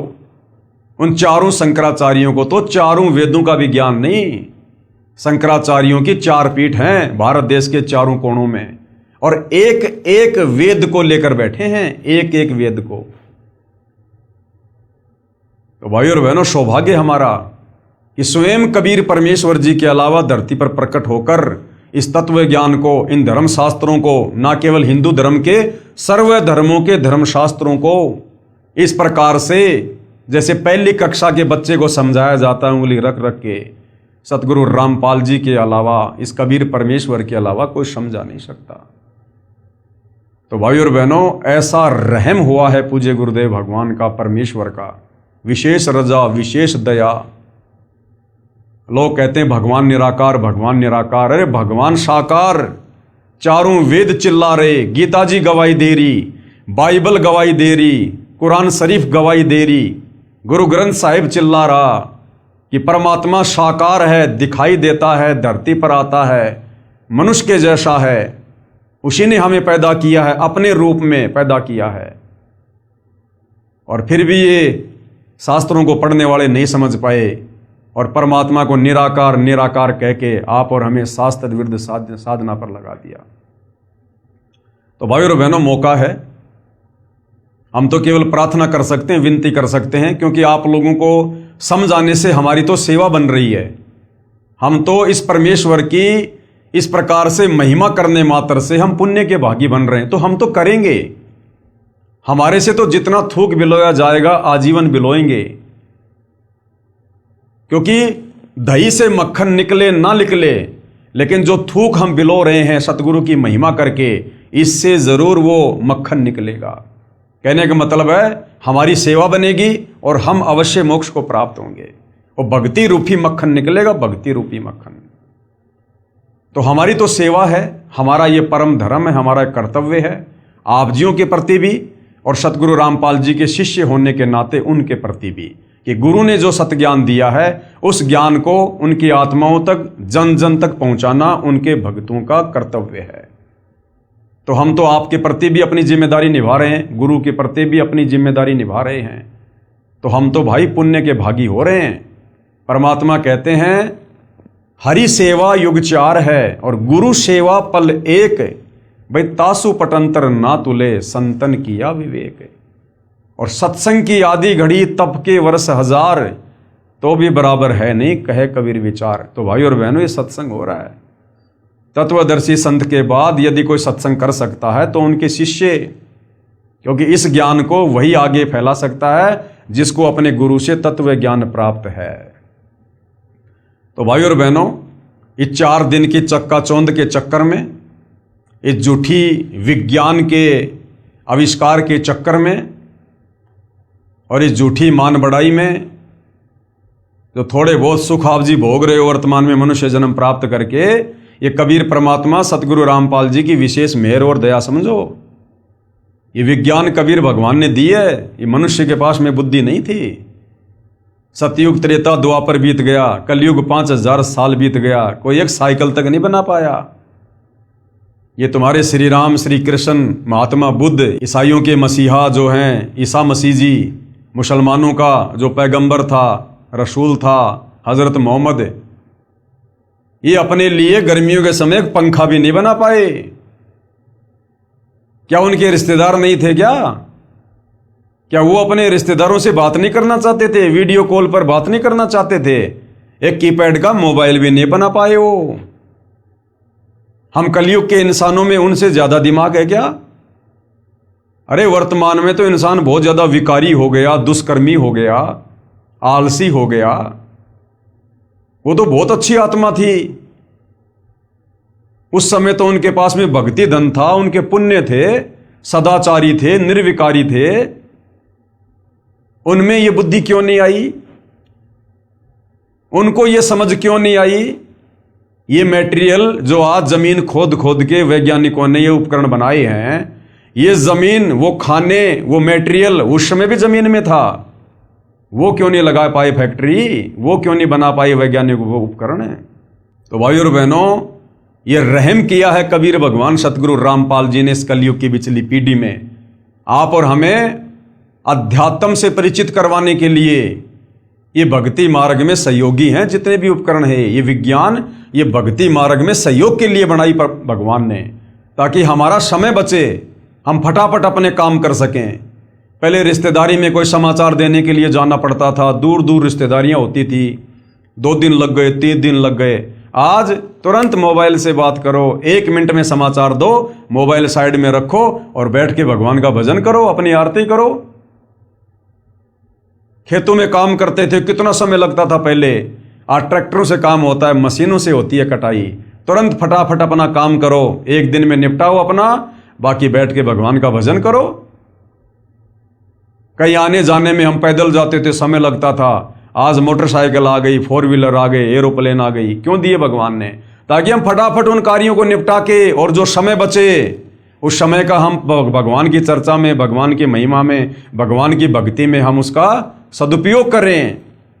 इसके लिए परमात्मा ने हमें ये विज्ञान दी है, ये वैज्ञानिक उपकरण दिए हैं, ये यातायात के साधन दिए हैं। सत्संग में आएं जाएं, समय बचे हमारा। हमारे दादा परदादा झोपड़ियों में रहा करते थे। आज परमात्मा ने ये कूलर दे दिए, एसी दे दी, ये पक्के मकान लोग जो है ये बनाने लग गए। क्यों? सिर्फ भक्ति में सहयोग के लिए, ताकि गर्मी, सर्दी, बरसात, ओले, आंधी, हम इन सबसे बचें। और आराम से भगवान की भक्ति करें। नहीं रहने को तो इंसान ने झोपड़ी भी बहुत है। तो भाई और बहनों, कहने का मतलब है आज जो दया इस कलयुग के इस समय में, जिसको बिचली पीढ़ी का समय कहते हैं, जो दया उस कबीर परमेश्वर सतगुरु रामपाल जी भगवान की हुई है, ये असीम है, अवर्णनीय है, अकल्पनीय। उस परमेश्वर का किन शब्दों में धन्यवाद करें, इंसान के पास में शब्द नहीं है। सात समुद्र की मसी करूं, लेखनी करूं बन राय, और धरती का कागज करूं, पर सतगुरु रामपाल जी के गुण लिखे न जाएं। तो सोचिए भाई और बहनों, एक कुत्ते का जीवन और ऐसे ऐसे 184 योनियों में अनेक प्रकार के शरीर हमने धारण करने पड़ेंगे। किसी की उम्र 100 साल, किसी की उम्र 1000 साल भी होती है, किसी की 300-300 साल। एक पौधा ऐसा है जिसकी 13,000 साल आयु है। वो पेड़ पौधे भी योनि हैं 184 योनि में, वो भी हमने भोगनी पड़ेंगी अगर मनुष्य जन्म में भक्ति नहीं हुई तो सोचिए, जब हम वो पौधे बन गए, 13,000 साल तक उस पौधे की उम्र है, और ना जाने कितनी बार वही पौधा बनना पड़े। तो सोचो भाई और बहनों, फिर कितने लंबे समय के लिए, यदि वर्तमान में हमने सतगुरु रामपाल जी को ना पहचान कर, यदि हमने उनसे उपदेश लेकर भक्ति करके अपने जीव का कल्याण नहीं करवाया, तो सोचिए फिर 184 योनि में आप और हम कितने लंबे समय के लिए कष्ट भोगने के लिए चले जाएंगे। बहुत लंबा चौड़ा दुख हो जाएगा। और ऐसी ऐसी ना जाने कितनी लाखों 184 योनियां भोगने के बाद वर्तमान में जो हम इस सतभक्ति को ना करके परमात्मा को नाराज कर देंगे, उसके बाद ये परमात्मा फिर हमें कभी अपनी शरण में लेगा, दया करेगा। और जब वर्तमान में कुछ नहीं कर पा रहे, तो अगले जन्म में फिर कौन सा हम जो है वो किला तोड़ देंगे। तो भाई और बहनों, आज है वो मौका, लोहा गर्म है, आज मार दो चोट, यदि मारी जाए तो ऐसा सुअवसर फिर नहीं मिलेगा जिंदगी में। तो भाई प्रार्थना कर सकते हैं, विनती कर सकते हैं। मनुष्य जन्म भगवान ने इसलिए दिया है कि इंसान मनुष्य जन्म प्राप्त करके किसी की बातों पर विचार करे, जल्दबाजी में फैसला ना ले। कई बार क्या होता है कि कचरे में हीरा मिल जाता है, कचरे में हीरा। तो जरूरी नहीं है कि बड़े बड़े नेता अभिनेता कोई बात बताएंगे तो उसी बात में कोई दम होता है। हमारे जैसे 2 कोड़ी के जीव भी कई बार अच्छी बात बता जाते हैं। तो किसी की बातों को हल्के में नहीं लेना चाहिए। परमात्मा कहते हैं कि रहीमन देख बड़ेन को लघून दीजिए डारी, और जहां काम आवे सुई क्या करे तलवारी। अरे जहां पर सुई अपना काम कर देगी, वहां पर वो तलवार अपना काम नहीं कर सकती। अब इस शर्ट का यदि हमने ये बटन लगाना है, तो तुम तलवार से बटन लगा लोगे क्या? वहां तो सुई काम करेगी। तो जो संदेशा परमपिता परमात्मा कबीर साहब तत्वदर्शी संत के रूप में अपने छोटे छोटे भक्तों से समाज को दिलवा देगा, भक्ति और भगवान को लेकर, आत्म कल्याण को लेकर, वो संदेशा आप जी उम्मीद मत करना कि आपको टाटा, बिरला, अंबानी या देश का कोई प्रधानमंत्री दे देगा। तो भाई और बहनों, थोड़ा सा विचार करो, ठंडे दिमाग से सोचो, क्या जाता है एक बार सतगुरु रामपाल जी के सत्संग तो सुनो। अरे इतने भी बिजी नहीं हो जितना तुम अपने आप को दिखाते हो, इतने भी बिजी नहीं हो। और सारा दिन मोबाइल पे क्या करते हो? आप देखते हैं ना, आम आदमी को जब भी समय मिलता है तुरंत मोबाइल उठा लेंगे, और मोबाइल में क्या देखेंगे? रील देखेंगे, शॉर्ट वीडियो देखेंगे, और फालतू के धारावाहिक देखेंगे, फिल्मी गाने सुनेंगे। क्या मिलेगा उससे? कुछ नहीं मिलेगा, समय की बर्बादी के अलावा। मन खराब होगा वो अलग। तो उसी मोबाइल से यदि यूट्यूब पर जाकर सतगुरु रामपाल जी के नाम से सत्संग सर्च किए जाएं, तो भाई और बहनों, तत्वदर्शी संत की आवाज यदि जीव के कानों में पड़ती है, उससे भी हमारी भक्ति बननी शुरू हो जाती है, हमारे संस्कार बनने शुरू हो जाते हैं, हमारे पुण्य जमा होने शुरू हो जाते हैं। तत्वदर्शी संत की यदि आवाज भी हमारे कानों में पड़ना शुरू हो जाती है, तो धीरे धीरे धीरे धीरे भाई और बहनों, किसी के विचार जब तक नहीं सुनेंगे, हम कैसे समझेंगे कि वो हमें क्या समझाना चाहता है, उनके पास में क्या अनमोल वस्तु है। तो थोड़ा बहुत समय निकाल के सतगुरु रामपाल जी के सत्संग भी यूट्यूब पर सुनिएगा, ये मोबाइल परमात्मा ने बकवाद के लिए नहीं दिए। अगर इन मोबाइलों में बकवाद करोगे तो अब वो समय भी आ चुका है, इन मोबाइलों में आग लग जाएगी, साथ में तुम्हारे कान भी फटेंगे। ये टीवी चैनल आने वाले समय में यदि कोई व्यक्ति इन टीवियों पर सत्संग नहीं सुनेगा और ये फालतू की ये फिल्में विल्में देखेगा, परमेश्वर का वचन है सतगुरु रामपाल जी का, ये टीवी चैनलों में आग लग जाएगी। टीवियों में लोगों के टीवी फूट जाएंगे घर पर रखे रखे, क्योंकि भगवान ने जिस विशेष मकसद के लिए हमें ये विज्ञान दी है, ये उपकरण दिए हैं, अगर यदि अब हमने इनका सदुपयोग नहीं किया, क्योंकि दुरुपयोग तो बहुत कर लिया, क्या मिला? कुछ नहीं मिला। अब यदि लोगों ने सदुपयोग नहीं किया, इनमें आग लग जाया करेगी। आप देख रहे होंगे गर्मी कितनी भयंकर पड़नी शुरू हो गई है, वातावरण कैसे चेंज हो रहा है। तो भाई और बहनों, अब समय आ गया, परमेश्वर के द्वारा दिए गए इन उपकरणों का सदुपयोग करो। और परमेश्वर ने जो अनमोल मनुष्य शरीर दिया है और जो हमें ये अंग दिए, इनका भी सदुपयोग करो। ये आंख परमात्मा ने क्यों दी है? उस परमेश्वर के दीदार के लिए। कबीरा दर्शन साधु का, मुख पर बसे सुहाग, दर्शन उन्हीं को होते हैं जिनके पूर्ण भाग। ये आंखें परमेश्वर ने सत्संग देखने के लिए, सतगुरु के, जब वो परमात्मा सतगुरु रूप में आता है, उनके दर्शन करने के लिए। ये कान परमात्मा ने सत्संग सुनने के लिए दिए हैं, अच्छी बातें सुनने के लिए दिए हैं, परमेश्वर की वाणियां सुनने के लिए दिए हैं, ताकि हमारे अंतःकरण में भक्ति जमा हो। ये जीव परमेश्वर ने सतगुरु की महिमा करने के लिए। जिव्या तो वाये भली जो रटे हरि को नाम, नहीं तो काट के फेंक दो मुख में भलो न चाम।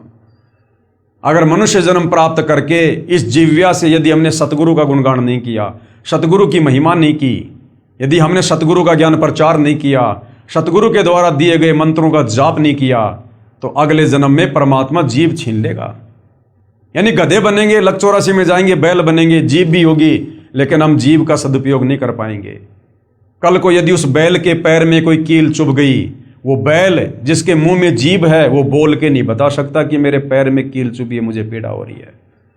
क्यों? क्योंकि आपने मनुष्य जन्म में उस जीव्या का सदुपयोग नहीं किया। किसी को गाली दी, किसी को उल्टा बोला है, और फालतू की बातों में, निंदा चुगली में अपनी जीव का दुरुपयोग किया। ये हाथ, इन हाथों से हमें परमेश्वर की सेवा करनी है, इन हाथों से हमने दान धर्म करना है, उपकार के अच्छे कार्य करने हैं, इसलिए भगवान ने हाथ दिए हमें। और इन हाथों से यदि हम दुष्कर्म करेंगे, किसी का यदि हम कोई बुरा करेंगे, मार पिटाई करेंगे, तो परमेश्वर इनको भी छीन लेगा, क्योंकि हमने उसके द्वारा दिए गए अंगों का दुरुपयोग किया है। इसी प्रकार भाई और बहनों, परमेश्वर के द्वारा दिया गया अनमोल शरीर और ये अनमोल समय और ये विज्ञान, हमने इन सब का जगत गुरु तत्वदर्शी सतगुरु रामपाल जी परमेश्वर जी की शरण में आकर सदुपयोग करना है। और सतगुरु रामपाल जी की शरण से बेहतर सदुपयोग इस समय का और इस मनुष्य जीवन का ये और कहीं नहीं हो सकता है। बाकी तो आप बर्बाद ही बर्बाद करोगे, अपने कर्म ही कर्म फोड़ोगे। अगर शुभ कर्म बनाने की कोई जगह है तो सतगुरु रामपाल जी के चरण हैं, उनकी भक्ति है। बाकी तो हम मनुष्य जन्म प्राप्त करके अपने कर्म बिगाड़ सकते हैं, कर्म फोड़ सकते हैं। तो हम तो केवल विनती कर सकते हैं भाई और बहनों, आज YouTube पर सतगुरु रामपाल जी के ढेरों सत्संग हैं। गूगल पर जाकर ज्ञानगंगा पुस्तक की PDF डाउनलोड करो, अन्यथा www.jagatgururampalji.org ये वेबसाइट है। इस पर आपको सारी पुस्तकें सतगुरु रामपाल जी के द्वारा लिखित मिलेंगी, उनके ऑडियो वीडियो में उनके सत्संग मिलेंगे। कैसे आप सतगुरु रामपाल जी से नाम उपदेश प्राप्त कर सकते हैं, वो भी जानकारी मिलेगी। और नाम उपदेश प्राप्त करने के बाद जब हम मर्यादा में रहकर उनके द्वारा बताई गई भक्ति करेंगे, तो जो कार्य हमारे आज इतनी मेहनत करते करते बैल और गधे की तरह दिन रात मार्केट में भागते भागते भी सफल नहीं हो रहे, वही कार्य हमारे आधे समय में सफल होंगे, बिना किसी भागदौड़ के, बिना किसी टेंशन के। क्योंकि भक्ति करने से हमारे पुण्य बनेंगे और पाप और पुण्य से सृष्टि चलती है। वैसे आप कितना ही भाग लो, कितना दिमाग लगा लो, कुछ नहीं होगा। एक आदमी करोड़ों रुपए लगा के धंधा करता, फेल हो जाता है, और एक आदमी छोटे से समोसे की दुकान खोलता है, माला माल हो जाता है, अपने पुण्य और पाप के कारण। तो वर्तमान में कलयुग है। हमारे जो पुण्य थे हमने 3 युगों में खा लिए, खर्च कर लिए, मौज मस्ती करके, राजा महाराजा के जीवन प्राप्त करके। अब है कलयुग, चौथा युग। अब बच गए पाप कर्म। अब पाप कर्म से दुख संकट परेशानी आती हैं। मेहनत करते करते घर का खर्चा नहीं चलता।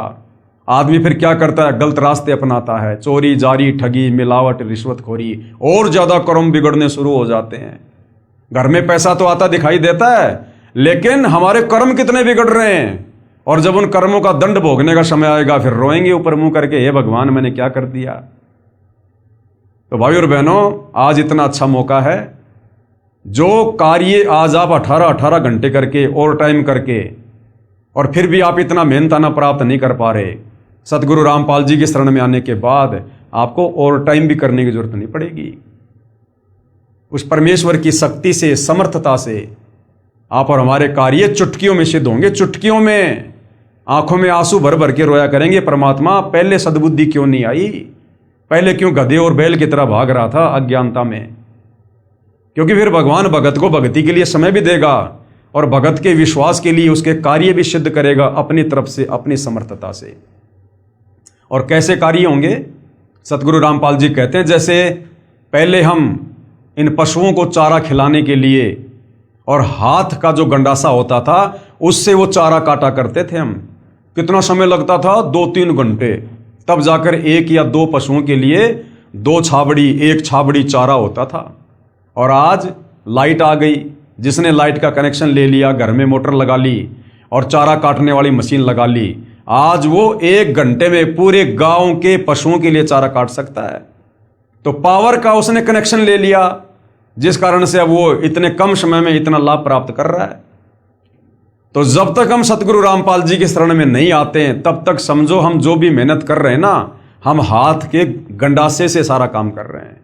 और जिस दिन सतगुरु रामपाल जी की शरण में आ जाएंगे, मर्यादा में रहकर भक्ति करेंगे, उसके बाद फिर भाई और बहनों, हमारे काम जो हमारे से नहीं हो रहे थे, इतनी मेहनत से नहीं हो रहे थे, अब वो सतगुरु रामपाल जी की शक्ति से, उनकी समर्थता से होंगे। और कैसे होंगे, ये परमेश्वर का काम है। आप और हम 2 कोटि के जीव हैं, बस हम तो केवल देखते रह जाएंगे। परमात्मा इतने सुख देगा, हमारी बुराइयां छूट जाएंगी। आज हम जो कमा रहे हैं उसका आधे से ज्यादा धन हम व्यर्थ की परंपराओं में, इन कुरीतियों में बर्बाद कर देते हैं, तीज त्योहार में बर्बाद कर देते हैं, लेन देन में, शादी विवाह भात चूचक सिंधारा कोथड़ी, इनमें बर्बाद कर देते हैं।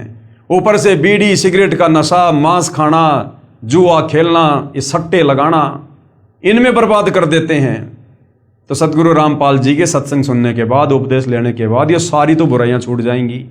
ना हम कोई नशा करेंगे, ना मांस आहार करेंगे, ना ये फालतू के होली दिवाली त्योहार मनाएंगे, और ना फालतू के ये परंपरा के तहत ब्याह शादी में इतना खर्चा, इतना पाखंड, इतना दिखावा, ना हम ये करेंगे।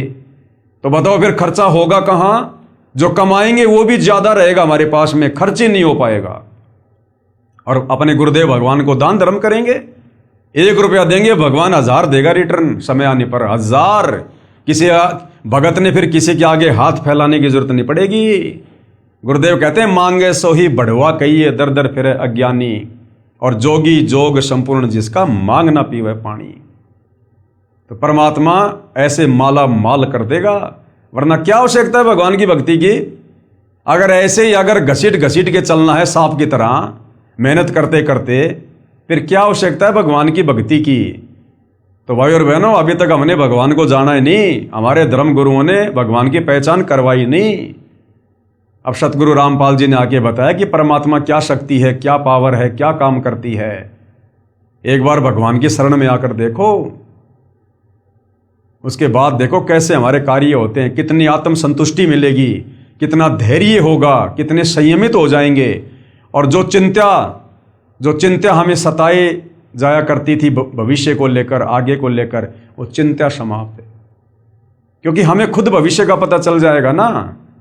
बिना भक्ति के कितना ही दौड़ लो, कितना ही भाग लो, हमारी दौड़ कभी खत्म नहीं हो सकती। हम मर जाएंगे, हमारे कार्य और जिम्मेदारियां पूरी नहीं हो सकती। अब गुरुदेव भगवान हमें तत्व ज्ञान देकर भविष्य बता देते कि बेटा तू क्यों भाग रहा है, क्यों गधे और बैल की तरह कमा रहा है, किसके लिए कमा रहा है? सब अपना भाग्य लिखवा के लाते हैं, कोई किसी के भरोसे नहीं आता। और करनी थी भक्ति और कर रहा तो सारे काम जानवर वाले। तो तत्व ज्ञान होने से फिर हमारी भागदौड़ मिट जाएगी कि भैया मैंने तो भक्ति करके सतलोक जाना है, इस गंदे लोक में मैं जोड़ जोड़ के मकान बना बना के झूठा दिखावा समाज के सामने कर करके मैं क्या प्राप्त कर लूंगा? कल को लकवा मार गया, पैरालाइसिस हो गया, वो समाज मेरा क्या साथ दे देगा? एक बार आएंगे, दो बार आएंगे, देख के चले जाएंगे, वो परेशानी तो मुझे उठानी पड़ेगी। तो फिर इंसान की भागदौड़ मिट जाएगी, उसे अपनी मंजिल का पता चल जाएगा कि तेरी मंजिल गधे और बैल कितना कमा कमा के ये मकान बनाने की नहीं है, बड़े बड़े बिजनेस सेट करने की नहीं है। तेरी मंजिल तो इस काल के जाल से बाहर निकलने की है, और वो होगी सतगुरु रामपाल जी से उपदेश लेकर भक्ति करने से। तो हमारी भागदौड़ मिट जाएगी कि सामने तो कुआं है, मैं कहां दौड़ रहा हूं, सामने तो काल का कुआं है, गिरूंगा तो मरूंगा। तो हम माया को संग्रह करने से पीछे हटेंगे, हमारे को संतुष्टि होगी, और फिर देखना जीवन खुशहाल होगा। जब चिंता मिट गई तो सब कुछ मिट गया, और ऊपर से भगवान की भक्ति मिल गई, जिसे जन्म मरण का रोग कटेगा, ना लक 84 में जाएंगे, और ये मनुष्य जन्म आखिरी मनुष्य जन्म, उसके बाद सीधे सतलोक जाएंगे। इससे भी बढ़िया सुंदर लंबा चौड़ा गोरा चिट्टा तेजोमय शरीर मिलेगा।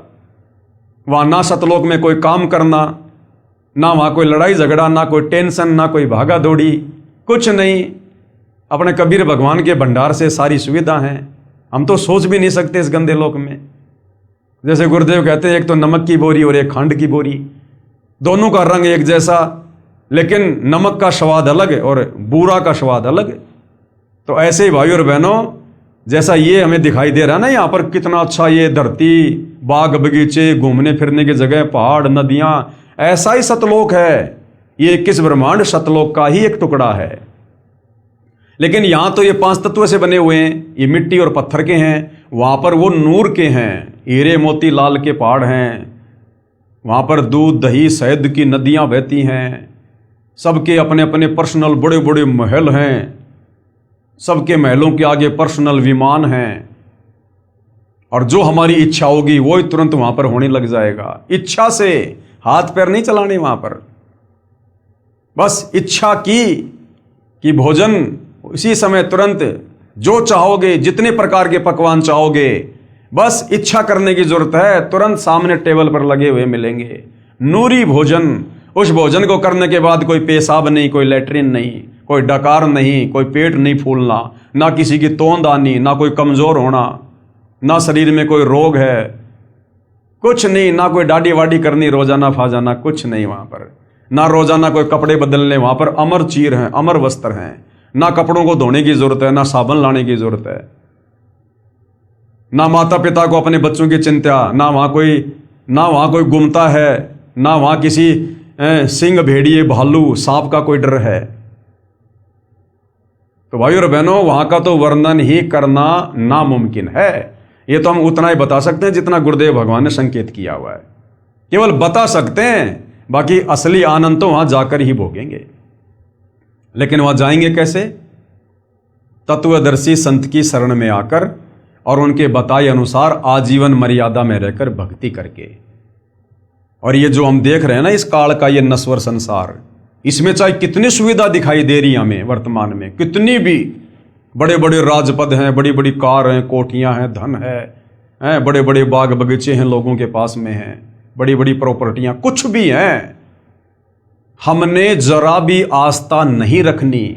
दूसरों की तो छोड़ दो, अगर हमारे पास भी भाग्यवश अगर इतना धन है, इतनी सुविधा है, हमने उनमें भी कोई आस्था नहीं रखनी है, क्योंकि गुरुदेव ने हमें हकीकत बता दी 21 ब्रह्मांड की। ये खोकापुर है, ये उत्पत्ति और प्रलय में आता है, एक दिन सब नष्ट हो जाएगा, मिट्टी बन जाएगी। ये झूठा दिखावा है, काल ने तुम्हें भ्रमित कर रखा है। और इस तत्व ज्ञान को आधार बनाकर, और जैसी हमारी तड़फ शतलोक में रहते सहते और इस काल के साथ 21 ब्रह्मांड में आने की बनी थी, यानी शतलोक के सुख जिनका वर्णन नहीं किया जा सकता, हमें उस समय जब काल के ऊपर आस्था हुई, हमें शतलोक का एक भी सुख अच्छा नहीं लग रहा था। एक भी सुख, शतलोक की किसी भी वस्तु में हमारी कोई इच्छा नहीं बन रही थी। तब परमात्मा ने हमें काल के साथ यहां भेजा। अब इसी प्रकार सतगुरु रामपाल जी के ज्ञान को सुनकर, सारी सृष्टि रचना को समझकर, सतलोक के सुखों को सुनकर, अब इस काल के लोक में चाहे कितने सुख हों, असल में तो सुख है ही नहीं, ये केवल नाम है सुख का, बाकी धोखा है। फिर भी जो भी कुछ यहाँ दिखाई दे रहा है, हमने किसी में कोई आस्था नहीं रखनी, कुछ भी प्राप्त करने की हमने कोई मन में इच्छा नहीं धारण करनी, और है तो उसमें कोई आसक्ति नहीं रखनी कि ये मेरा है। हमें बिल्कुल नफरत हो जाए, नफरत, और हमारी सुरती सतलोक में लग जाए कि परमात्मा इसी जन्म में पार करो, मालिक इसी जन्म में। रोना पड़ेगा भाई और बहनों, रोना, तब जाकर ये परमात्मा दया करेगा। आप और हमने रिहर्सल शुरू कर देनी चाहिए, यदि वास्तव में हमारा टारगेट सतलोक जाने का है तो। यदि अभी तक आप जी का टारगेट भक्ति प्राप्त करके और यहाँ की सुख सुविधा ही प्राप्त करने का है कि भाई मकान बनाऊंगा, गाड़ी लाऊंगा, बच्चे पढ़ाऊंगा, नौकरी लगाऊंगा, तो ये रिहर्सल आप जियो के कोई काम की नहीं है, आप इसको कर भी नहीं पाएंगे, एक दिखावा होगा आपके लिए।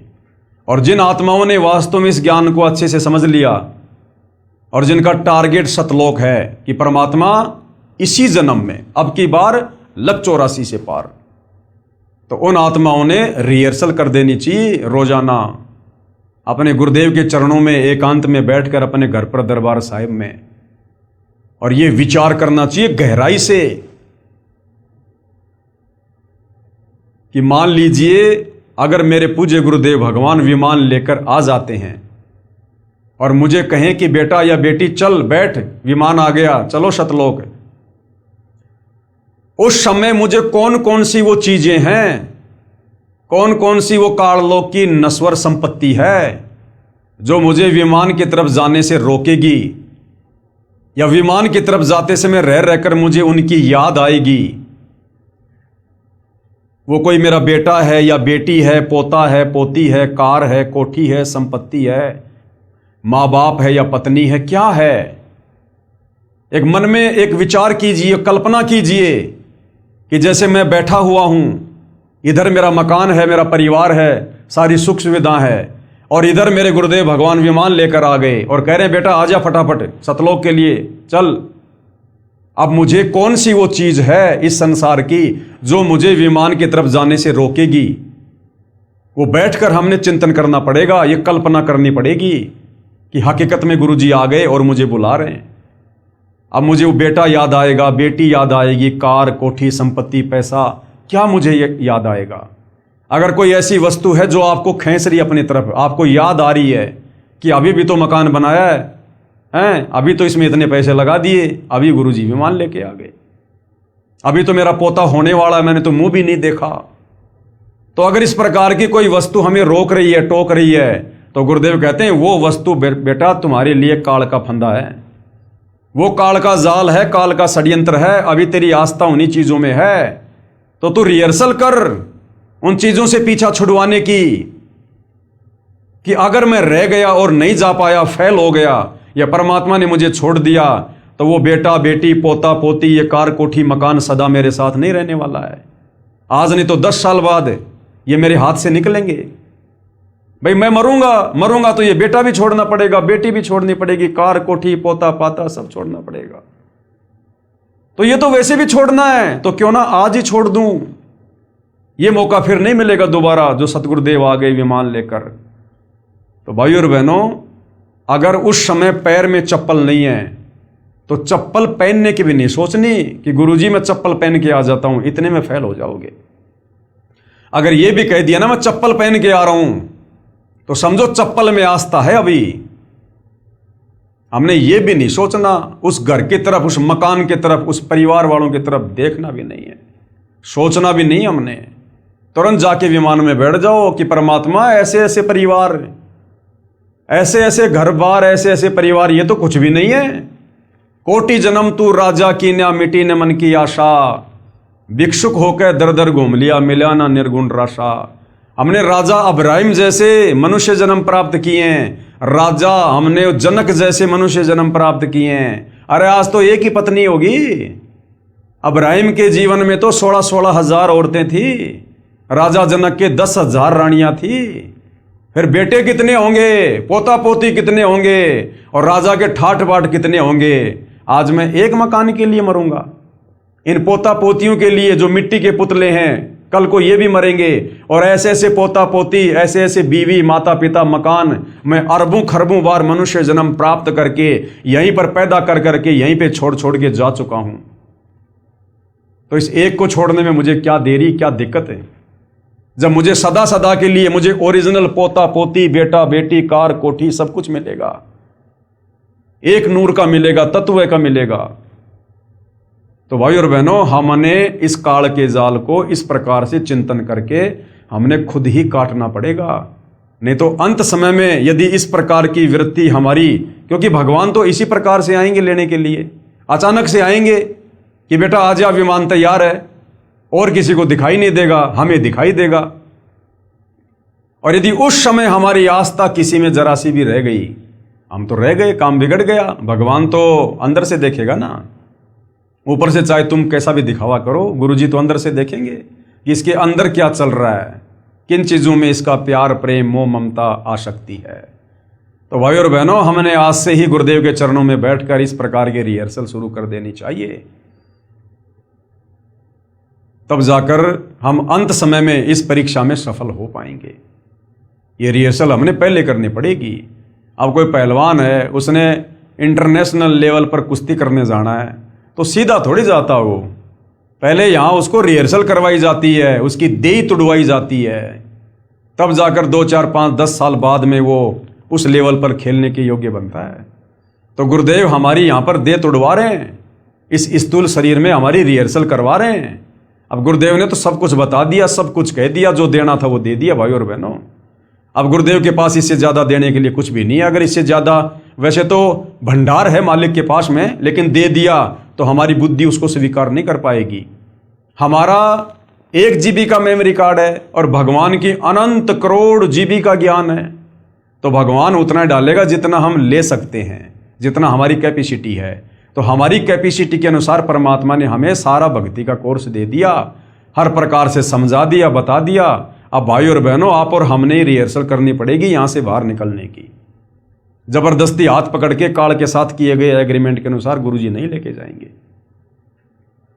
तो ये विचार आप और हमने करना है भाई और बहनों।